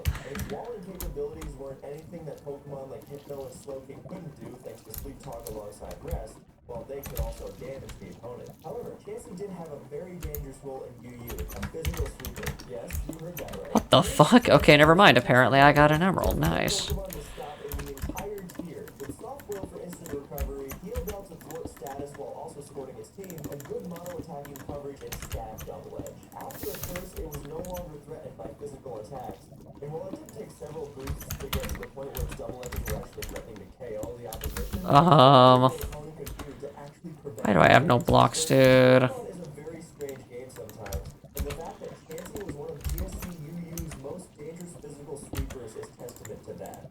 The third generation is where Blissey, with or without Starmie by its side, really made its name. It was one of the most incredible Stop. passive damage flying around in the form of permanent sandstorm and 3-layered spikes. This helped make Blissey difficult to switch into, especially since the lack of max EVs across the board meant Pokemon were not as bulky, and they were less resilient, with Sleep Talk no longer being able to call rest. This was the first metagame where offensive players were truly frustrated with Blissey eternally standing in their way while threatening them. Why did I just throw out my health potions? Are you shitting me? This game is actually trying to kill me right now, dude. Like, dog, really? But it was no longer restricted to those. It worked well on offensive teams with Thank God. Finally. what they needed to fall back on against dangerous special attackers like Zapdos and Starmie. Blissey remained top tier despite the best efforts of the very many anti-Blissey techniques, such as Explosion, Gun Trio, and or Calm Mind Sweepers with Substitute or Recovery. Wait, where's that emerald? Maybe it's not so bad after all. Yes, it was That's actually in an okay-ish spot, actually. was famous for its longevity, since in addition to that all-important instant recovery, it now had natural cure, which was an absolutely perfect ability for it, as it meant toxic impossible to get Blissey to switch out. It was threatened by physical attackers like Tyranitar, Metagross, Snorlax, and Heracross, but none of those Pokemon particularly enjoyed switching into a seismic toss with Dude. Psycho. They got worn down over the course of the game while Blissey simply stayed healthy. Let me use this dirt. Blissey was actually quite fond of Dugtrio because it was a great partner for it, as God forcibly removed these Pokemon, as well as calm minders like Volky, Zelby, and Jirachi that might potentially feed this. In general, Blissey loved having a fast teammate even on more defensive teams, as it would effectively stave off the opposing team long enough that by the end of the game, they would have been worn down into range for that fast teammate, such as Aerodactyl and Gengar, to clean up. Blissey was effectively a wall that doubled as an offensive Pokemon just because of how many free turns it had to wear down the opponent. It even went all-out offensive with Calm Mind for a period of time, outright sweeping unprepared teams, although that trend faded as it meant Blissey lost Calm to Roar Suicune. That wasn't a problem, though, as the standard seismic toss set was more flexible and better overall, as it still provided consistent offensive pressure without the moveset constraints Calm Mind variants had. In addition to Very good. Blissey also supported its teammates beautifully beyond There's the emerald. Oh my god. Wait a sec. Is there anything underneath this? Please don't be anything. Please. Okay, thank goodness. Just wanted to make sure. That was worth it. That was pretty nice. Glad I went for that. We are at 51. Not bad. That's good. That's the most I think I've ever actually seen in one go.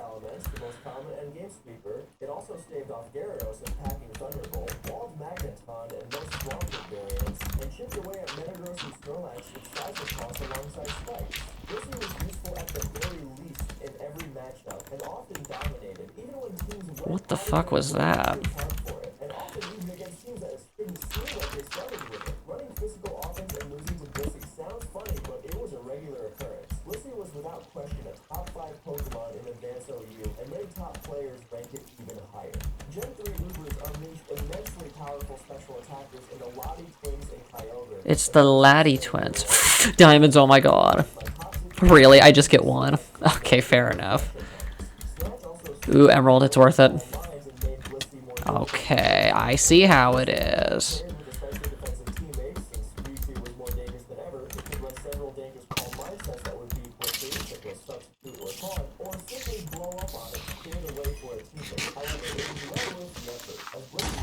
That's what I thought. Huh.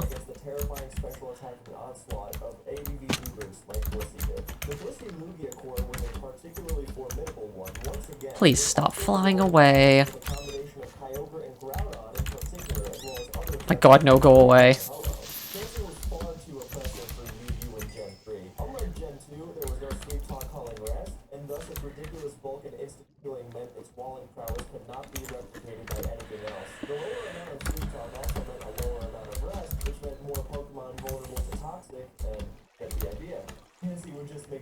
Unbreakable between its walling and support capabilities. Thus, it was banned to BL. The only time you see a Chansey in Gen 3 is on gimmick teams that would use it alongside 53?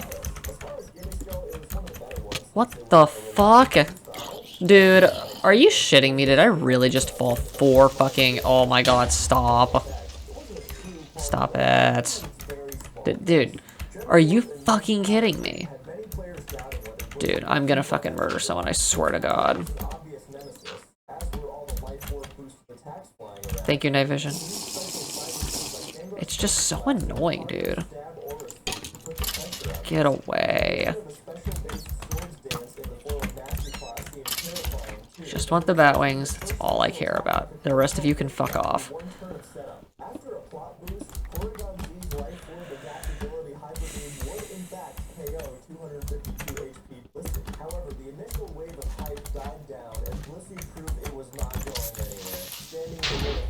Good, it did not destroy my emeralds. I was about to say, please don't. Ooh. Ow. I kind of just wanted an excuse to use the potion, in all honesty.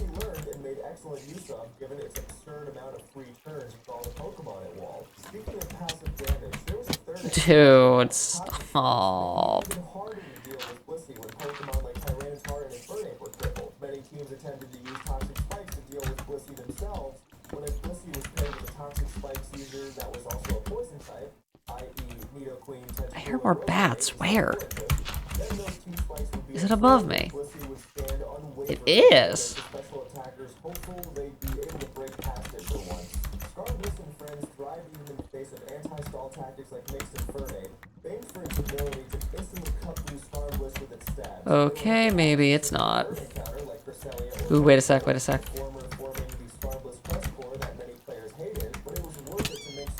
I don't care if I take damage, it's not that big of a deal.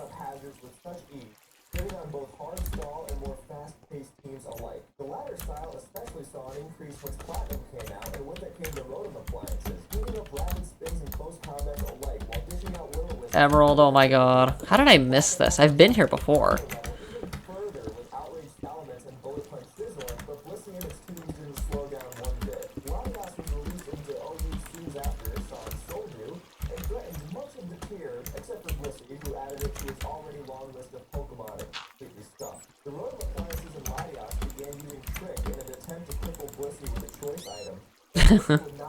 Sorry, dude, but I need your wings.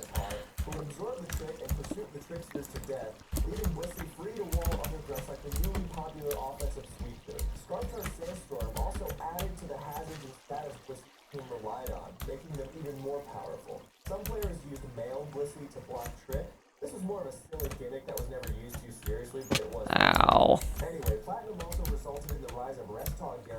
Where are the rest of the bats?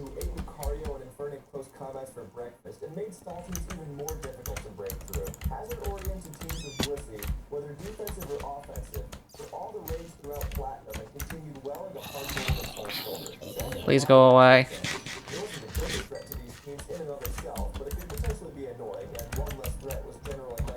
How the fuck did you manage to hit that shot?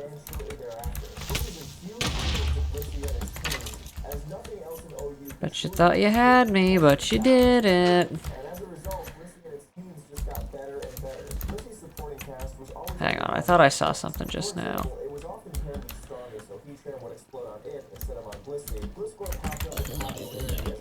Bunch of fucking idiots. Get out of my way.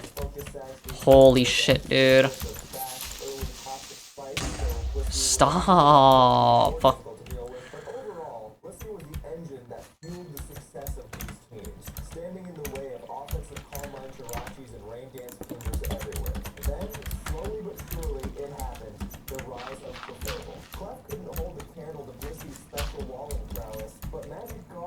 Yeah, but Clefable has better utility than Blissey.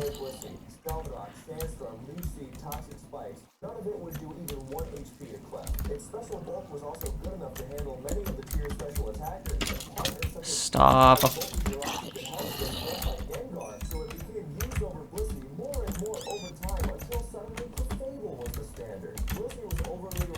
Wait a minute, am I out of space?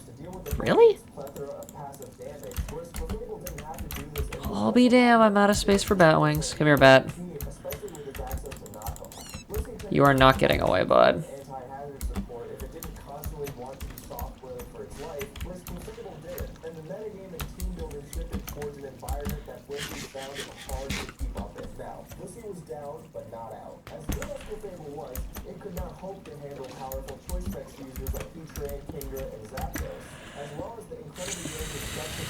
I said I'd leave once we get a stack of emeralds. I said I meant it. Not sooner. Not later.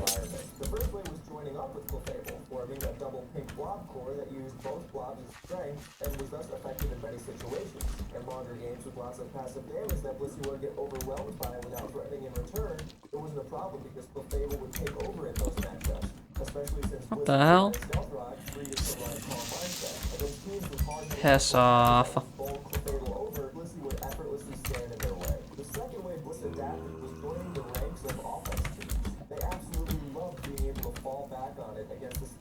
Ooh, a bat.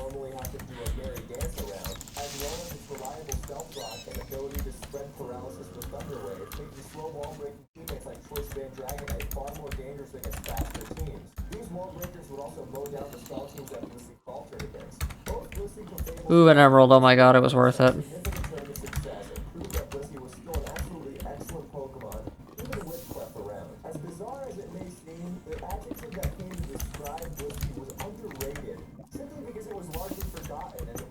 Fable. When it did appear, it showed that it was not to be slept on. It had dominated DPPOU for the majority of its existence for a reason. Blissey was a crucial Pokemon in Uber's once again. Now, it could no longer be considered a Kyogre counter, seeing as even with a calm nature, it took water style with 2-hit KO it, and it does have to be backed up by Latios, Palkia, Ludicolo, or Quagsire. However, beyond that, Blissey was excellent. It absorbed even boosted Draco Meteors from Latios, Dialga, Palkia, and Giratina Origin with ease, while also handling the terrifying Scarf Kyogre, making it excellent against many of the most dangerous offensive combinations. It had to watch out for Nasty Plot Darkrai and several Mewtwo variants. It's above me, but I just don't see it. What the fuck? Oh, okay, fair enough. His old partner Lugia returned to thwart physical threats Groudon and Rayquaza once again, as well as newcomer Oh, okay. Where's the bat? I heard a bat up here. He can't possibly be any farther than that. He has to be somewhere. Come on, give me a scroll, god damn it. Damn, there's a lot of emeralds down here. I'll take the emeralds. I'm not gonna complain about that. The scrolls is kind of annoying, if I'm being honest.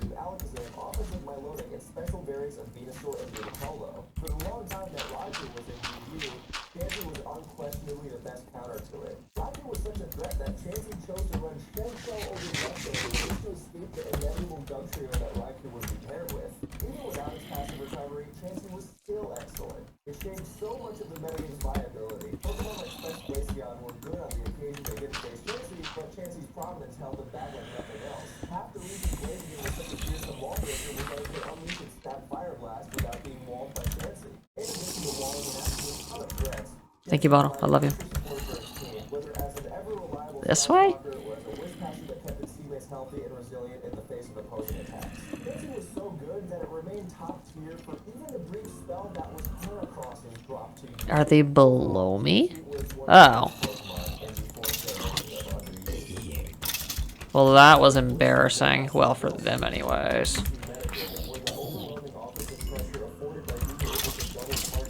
What the hell? Did he just have full fucking iron armor? Stop. I had to rub my eye because I thought I was seeing things. What all did he drop? Hold up. Damn, that's actually decent armor. Nope, I'm trashing that shit. Thank you, Mossstone. I love you.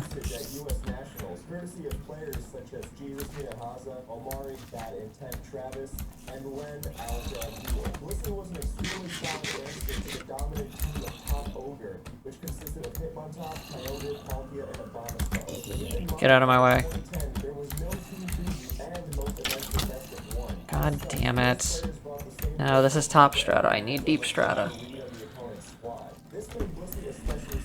No, no, no. Actually, no, that's perfect right there, yeah. Oh, please don't dead end.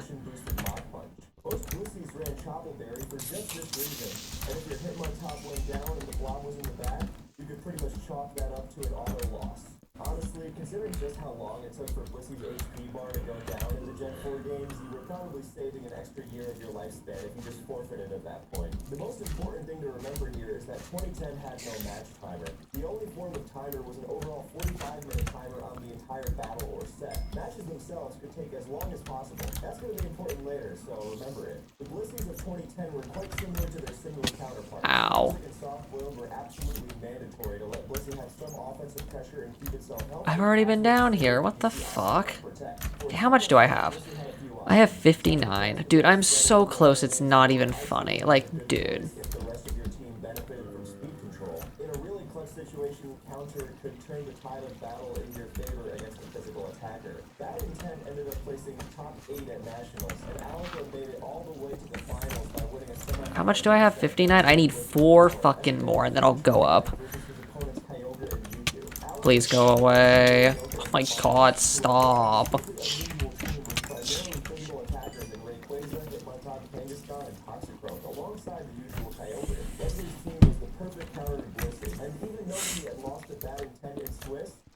Did that creeper just burn to death? That's a bummer. It's a lot easier to just cave for the damn emeralds.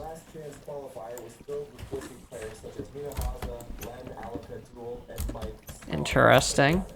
What would follow would be a sequence of events that would change God damn it. history. All we can assume is that the No, it just dead ends. Blissey has created a massive black or pink hole. Did he just say pink hole? Stop. BGC is built upon. Remember that rule about the overall timer on matches? It finally became relevant here. First, Dawn's match against Alika took so long that they didn't have the time to play a game 3 in the 45 minutes, leading to BGC's first ever sudden death. A match where whoever lost the first Pokemon would lose. High stakes, right? So much tension that was immediately cut short as Alika kickstarted Dialga with his Hitmontop and won the match.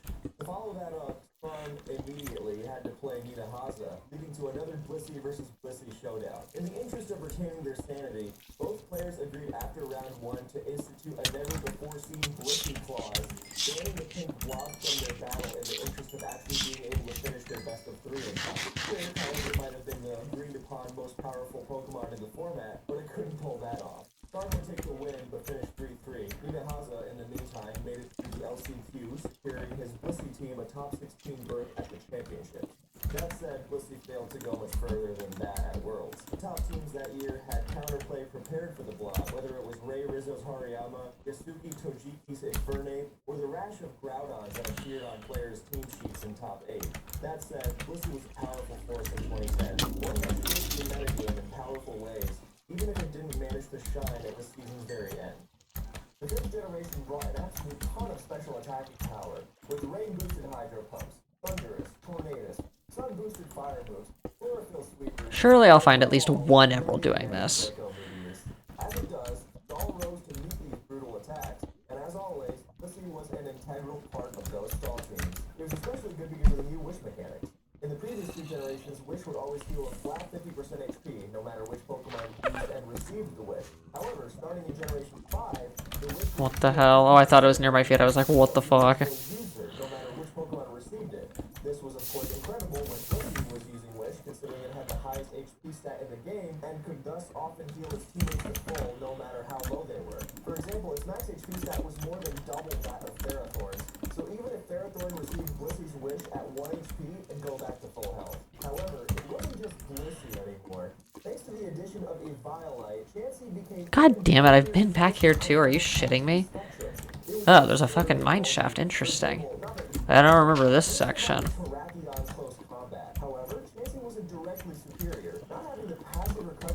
Dude, there's a hole in that walkway. What the fuck?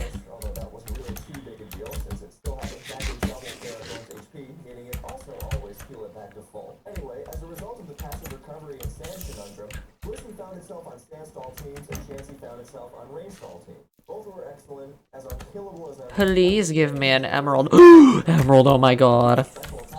I need 4 more. Just 4 more. I have 60 emeralds.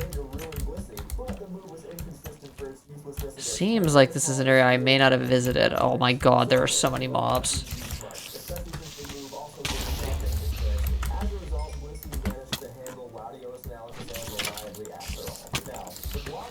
Stop it.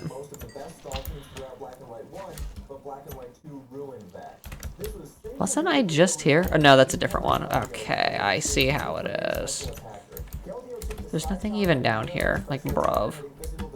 How?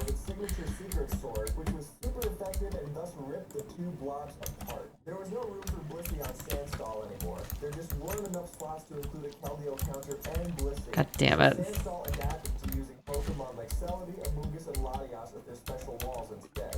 It was an abrupt end to its time in OU, as it more or less disappeared instantly. Chansey was a little better off, as its spear bulk made it less replaceable on Rainstall, but Rainstall as a whole could not keep up with Keldeo for too long either, as once it started using choice specs and substitute call mindsets, they were toast. So Chansey wound up being just as unusable as Blissey, just by association. At least at first, as the Blob's team styles both wound up more or less unusable for more reasons than just Keldeo. The metagame got stronger and stronger with focus on other threats such as Thunderous, Barrier, and Technical. You think I'm stupid?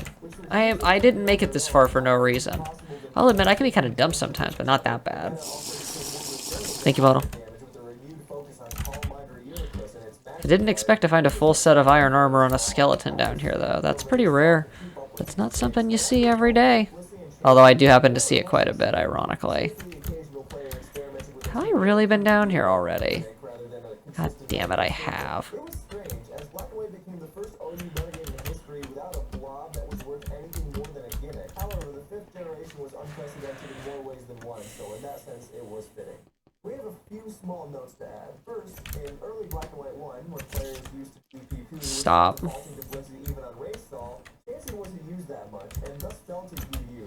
Despite cries to ban it resounding throughout the player base from day one, it actually lasted quite a while, and only left the tier because it naturally rose up to OU from its usage on rain stall. Then, several months into Black and White 2, its usage was lower. Haven't I been here already? That it dropped back into UU. Oh my god, I missed this area. How did I miss this? Emerald. Oh my god. It was worth it to dig one down. Absurdly difficult to KO, shrugging off every attack imaginable and providing incredible support for his teams. It wore Mammoth Swan of all things. The truly violent combination of Chansey and Gligar was simply absurd, and nobody was sorry to see the Chansey half of that core go. Second, the blobs returned to Ubers, especially Chansey. The prominence of Groudon's son. Nope, the one Batwing's not worth it. I'm sorry, it's just not. Actually, wait a second. Might have dropped a scroll though. Shit. As well as old standards like Kyogre and Palkia. Ubers became so hazard-oriented so fast that Chansey quickly wound up being little more than dead weight against the armada of Ferrothorn that ruled the metagame, and the It would have had to have taken fire damage, right? However, it was given a second look once Black and White 2 came around, as Chansey was one of the few Pokemon capable of standing off the devastating choice specs. No, it's not down here. Problem persisted, with even Palkia using Dragon Tail to just completely nullify Chansey as an answer. It has to be underneath me. Still, while Stall generally wasn't very good in Gen 5, I do hear lava. That's very promising. Okay, maybe I'm a little too close. What the fuck? Things got too rocky for them to remain consistent. Blissey took a necessary year on the bench in 2011, as it wasn't included in that year's Unova-only format. But when it got a chance to return in 2012, it God damn it, dude. Stop. Really? Am I really gonna have to block it off on two separate angles? First was preparing a Chansey with guard split Shuckle. After a guard split, the blob's sole defensive hole was nicely patched up, allowing for such disgusting feats as living 5 Terrakion close combats. Chansey's other form of extremely... Well, looks like the bat didn't drop anything. Or it burned in lava and I just missed it. Taking advantage of the fact that BGC has no evasion clause. After 3 minimizes, Chansey sits at 66% evasion. Combined with its already bonkers bold, good luck breaking through that.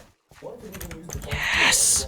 2 more. We need 2 fucking more. better than almost any other move due to its 64 Please stay away. the minimize and shuffle strategy for a combo that was I will go up immediately after I am done with this. That all sounds incredibly frustrating, and it was, but it still wasn't extremely good. Such teams were usually found in online best-of-1 formats, as the great weakness of the setup was that, well, it was so setup-reliant, something that is hard to make consistent in BGC. The Chansey team was almost always centered on one of these gimmicks, and in a best-of-3 format, players could prep accordingly with taunts, creep, a physical attack, or whatever other trick they might have up their sleeve.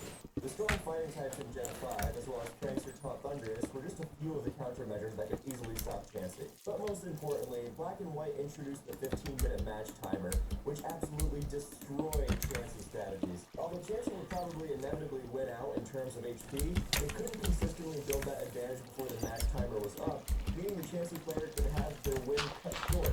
An intelligent opponent would timer stall when seeing Chansey to make sure it wouldn't have enough time to work its nefarious deeds. Remember what I said? Where is this bat? What the fuck? Chansey could still be a thorn in one's side on Pokemon Online or similar battle simulators where the timer didn't apply the same way, but it was still far less of a nuisance at in-person events. As such, Chansey didn't quite make the grade at any big competitions. It was just something you had to be prepared for in the rare situation you went up against it. Continuing with their trend of popping up just often enough to make people think of them before falling asleep at night, Blissey had a handful in 2013. Did I just kill, like, dude, I've killed at least a few hundred bats.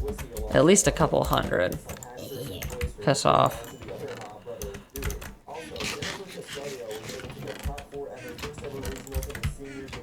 Nothing good. Except for maybe the Moss Stone, but, like, I don't need any more. It's unnecessary. Yes. 1 fucking more. We are at 60 fucking 3. Do you know how hard it is to find emeralds? All you 15 people watching this. It's pretty difficult. It's not easy. It takes a lot of grinding to get that shit.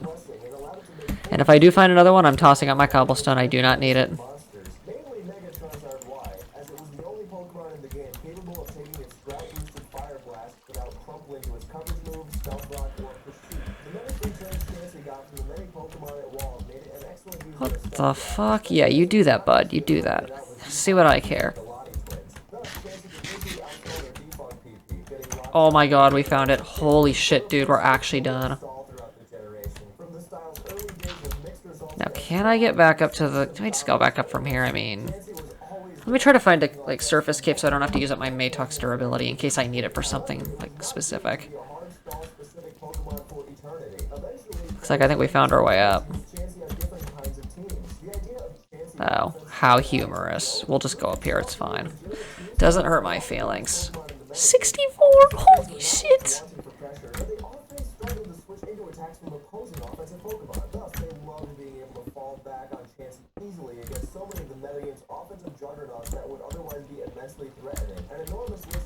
Huzzah, we're back up at top strata. Like you do. Ooh, and I see an opening. Get out of my way. I don't show mercy. I want that.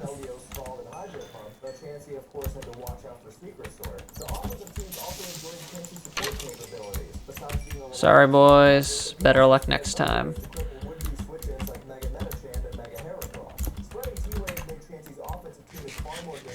So all I have to do is just angle it slightly, and then it should go up to the it should go up to that one. I almost choked on my saliva. I got it. Now, where's my base? This way? So that means that my portal needs to be in this direction too, since I know it's got to be on the corner. Huh? What was that?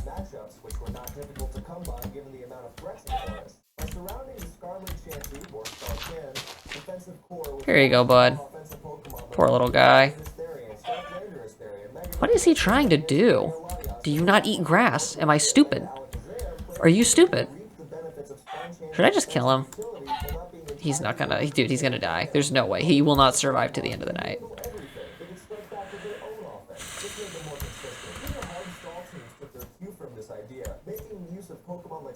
Looks like it was just became morning. Cool.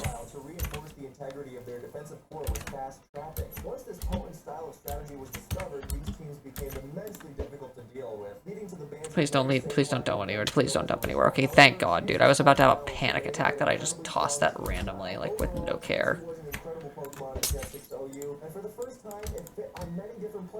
the fuck?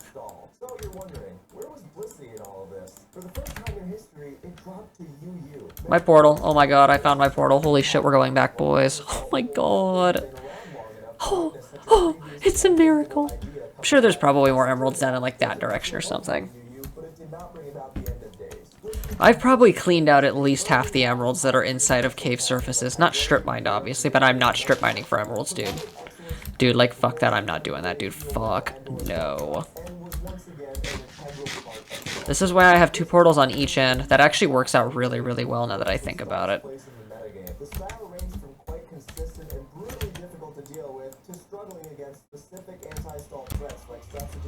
Is that a cow over there?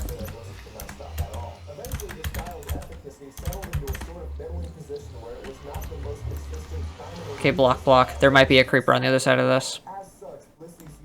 No. Well, color me surprised. I guess not. Cool. Okay, let's get the fuck out of here. Dude, this is so nice. It's just a straight fucking path, dude. I cannot believe that we just did that. We're going home, boys.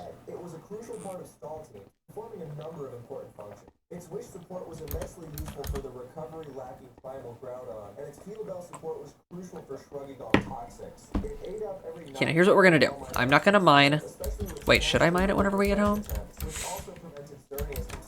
Shut up, Ghast. Piss off. So tempted to hit them right now, but I'm not gonna do that. Oh, that is so nice that we can just run right back to our base. Words cannot describe how happy I am. Maybe I should trade before I go to bed. Actually, you know what? No, I'm gonna do that tomorrow. It's fine. Before I go to work tomorrow, I'm gonna work on trading in the morning. We're not gonna do that now. We're just gonna head back to our base and just do this like normal. What the hell? Oh, never mind. Overall, Oris Uberstall tended to be an uphill battle. It was a struggle to pull off consistently thanks to the sheer power of the tier. But when it was used, Blissey was a crucial component of it. Gen 7 OU I forgot to put on the soul armor. I just now realized that. Uh-oh. That is a slight problemo. Okay, hold up. I have an idea. and most importantly, nearly everything from the Gearna and Give me a second. I don't want to take damage from that motherfucking thing. those Pokemon, of course. This is a slight problem, isn't it? The terrain and Z-move infested landscape of Sun and Moon. However, its Okay. check many of the metagame's topmost threats that most of the Pokemon would outright crumble to, such as the aforementioned and others like Mega Latios, Mega Charizard Y, and Mega Alakazam. What the hell? Oh my god, stop, bro. That scared the fuck out of me just now. Stop, please. You're not gonna hurt me, bud. It's just not gonna happen. Okay, anyways. Why is there growth in here, dude? That's fucking nasty. Piss off, growth. Jesus, that was terrifying. Okay, good. We're back, we're back. Oh my god, we're actually gonna go home in one piece. It just has to jump scare me before I go home. It has to jump scare me. These Pokemon love Chance's ability to stave off many of the terrifying offensive Pokemon, namely Greninja and Today has been a very productive day. A whole fucking ass stack. Anything good in here? God damn it, there is nothing good in here. We'll probably just grind in the nether for a little bit tomorrow. I'm not gonna have enough time to really start another mining. I'm not gonna have enough time to start another Emerald Arc before I go to work. I might be able to do it when I get home on Monday, but not tomorrow night, because I have to work the next morning. Shit. Oh, that's actually a nice addition to my base. I kind of like that. That actually looks nice, and it's a good use for my redstone too. It's a failed bat farm. I don't know what the fuck I was thinking. Yes, we did it. We fucking did it. We fucking got the emeralds. A whole ass stack. Uh-oh. Why are they mad at me? What did I do? What did I do? That's a good fucking chestplate and leggings, dude. Holy shit.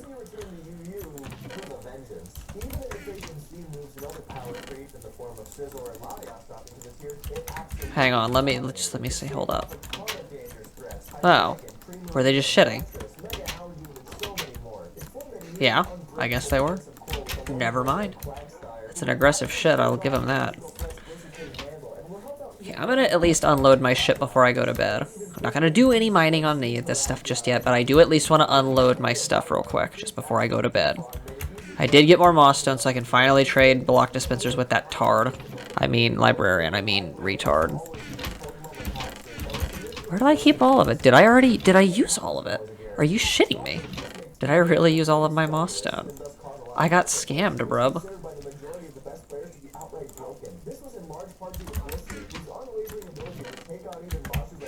Cool. Okay, let me go dump off my shit, just real quick. I got plenty of bat wings now, too.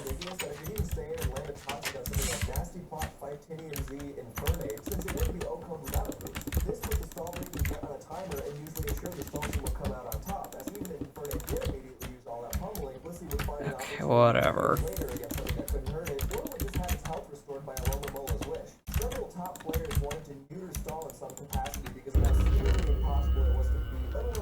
Awesome possum. That's the minecart that goes up on the thing. I'm not gonna fuck with that.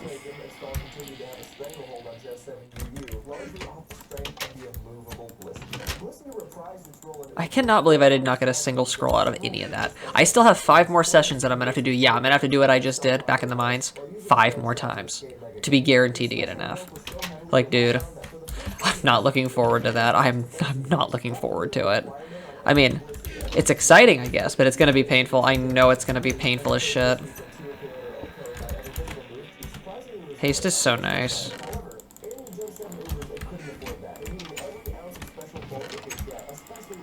That's a lot of bat wings. That's quite a bit. That better last me at least a little while. I better get at least like a stack or something.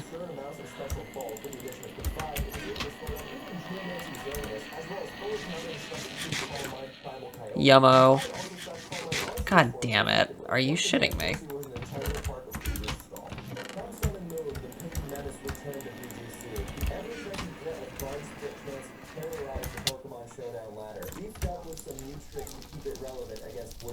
Okay. Nice. Can you get food poisoning from eating a raw liver? I'm gonna guess you probably can, but I don't know for sure. Well, before we really talk about how Chansey itself works, you have to understand a few things about how timeouts work in BBC. By the way, for an excellent guide to how guards get Chansey work and how to beat it, check out the Wobble. Am I really out of space again? Pokemon Company had realized that players really didn't like losing to the 15-minute match timer, so they decided to fix that in Sun and Moon by removing the match timer and instead introducing a new little thing called Your Time, a 10-minute chess-style timer that counted down only when you were deciding to make your move. As TPCI said themselves, they hope that this will mean matches can be decided more quickly than in the past, allowing players to enjoy thrilling. Didn't people just abuse your time in Pokemon? Here's the thing, actually making a move in Pokemon doesn't really take that long, especially if you know what you want to do is just click the same stalling pattern over and over again. As opposed to making games faster paced, the Your Time feature made it possible for games to go to nearly infinite length, or at least as long as the 15 minutes allotted time for the entire set. At the beginning of some I'll also mine out all of my other ores whenever we're done with this. which was prone to stalling out in tighter matches with leech speed, protect, and its immunity to toxic. All things considered, Hilo was definitely the better stall Pokemon than Chansey, not least of all because it required less team support. However, there was one advantage that Chansey had. When a game goes to time, first you consider the amount of Pokemon left. However, if there are the same amount of Pokemon on each side still standing, you don't consider actual HP remaining first. Instead, you look at the percentage of HP left among the entire team. What this functionally means is that a Chansey should mathematically always win in 1v1 timeout scenarios. Like I said, people just abuse the fuck out of it. It almost always have the greater percentage of its team's HP. So, there you have it. Yay, I got another liver. How nice. Raw liver. Nice. Or just liver of the beast. Chansey thrive. The typical Chansey team consisted of a few crucial parts. First was a guard split setter, usually Carbink for its great survivability, courtesy of its typing, sturdy, and access to Trick Room. Next was Sniggle, who was there just to fake out and follow me to make sure Carbink could set up Trick Room safely on turn 1 to pull off the guard split later. Okay. Nice. Wait, is that it? Okay, yeah, that's it. Job was done. I'll keep this with me so I can put it back on the thing later. Which, when combined with skill swap, would guarantee Chansey couldn't be defeated by Toxic. Alakazam could also be a nuisance by pulling off ally switch and spamming Focus Blast, and we'll get to why that move in a second. Other lines can include backup guard split setters like Bastiodon and toss in offensive threats to help Boomerang to hit the Focus Sash, and the sheer power of Flare Blitz. Other players might use a Blissey, giving the possibility of an endgame with 2 pink blobs as opposed to 1. As for Chansey itself, the set was virtually almost the same. If Violent was mandatory, as were pretty much all the moves. Minimize, Defense Curl, Soft Boiled, and Seismic Toss. Toxic could be used over Defense Curl, but the Okay, cool. Okay, I'm calling it an episode once I get back. Like, I've reached my IRL insanity arc. Like, dude. I understand how you feel, TDL. I really do. I actually understand. Players with recovery of their own or ghost types, as well as a gargantuan amount of patience, actually played towards 3 stacks, not bad. ending the scenario in a 2v1. It's important to note that the 50-minute round timer isn't posted anywhere, so you better have a watch handy. A more specialized version of this strategy was to force the Chansey player to sudden death. Even if you lose game 1, you can force the round timer to close to the end, then forfeit. This leaves the Chansey with nowhere near enough time to set up in game 2, guaranteeing your win off timer. Because the round timer will be up, the match will go to a sudden death scenario, just like Alaka and Sparm all those years ago. And unless the Chansey player has a significant offensive threat on their team, there's no way they can win at this point. The glee of turning Chansey's rule set against it is very high, but it certainly wasn't the only way to beat the blob. KOing Carbink before guard. Cool. Okay, we're done. Thank God that's over. Oh my God, that took forever. Here, let me get the doggo something to eat. Because I'm gonna need this later anyways. Wow, looks like they actually are hungry. Go figure. Good boys. I love you guys. Alright, well, I'll see y'all tomorrow morning. We'll finish this shit in the morning. I'm going to bed. Bye-bye. Fucking tired, bro.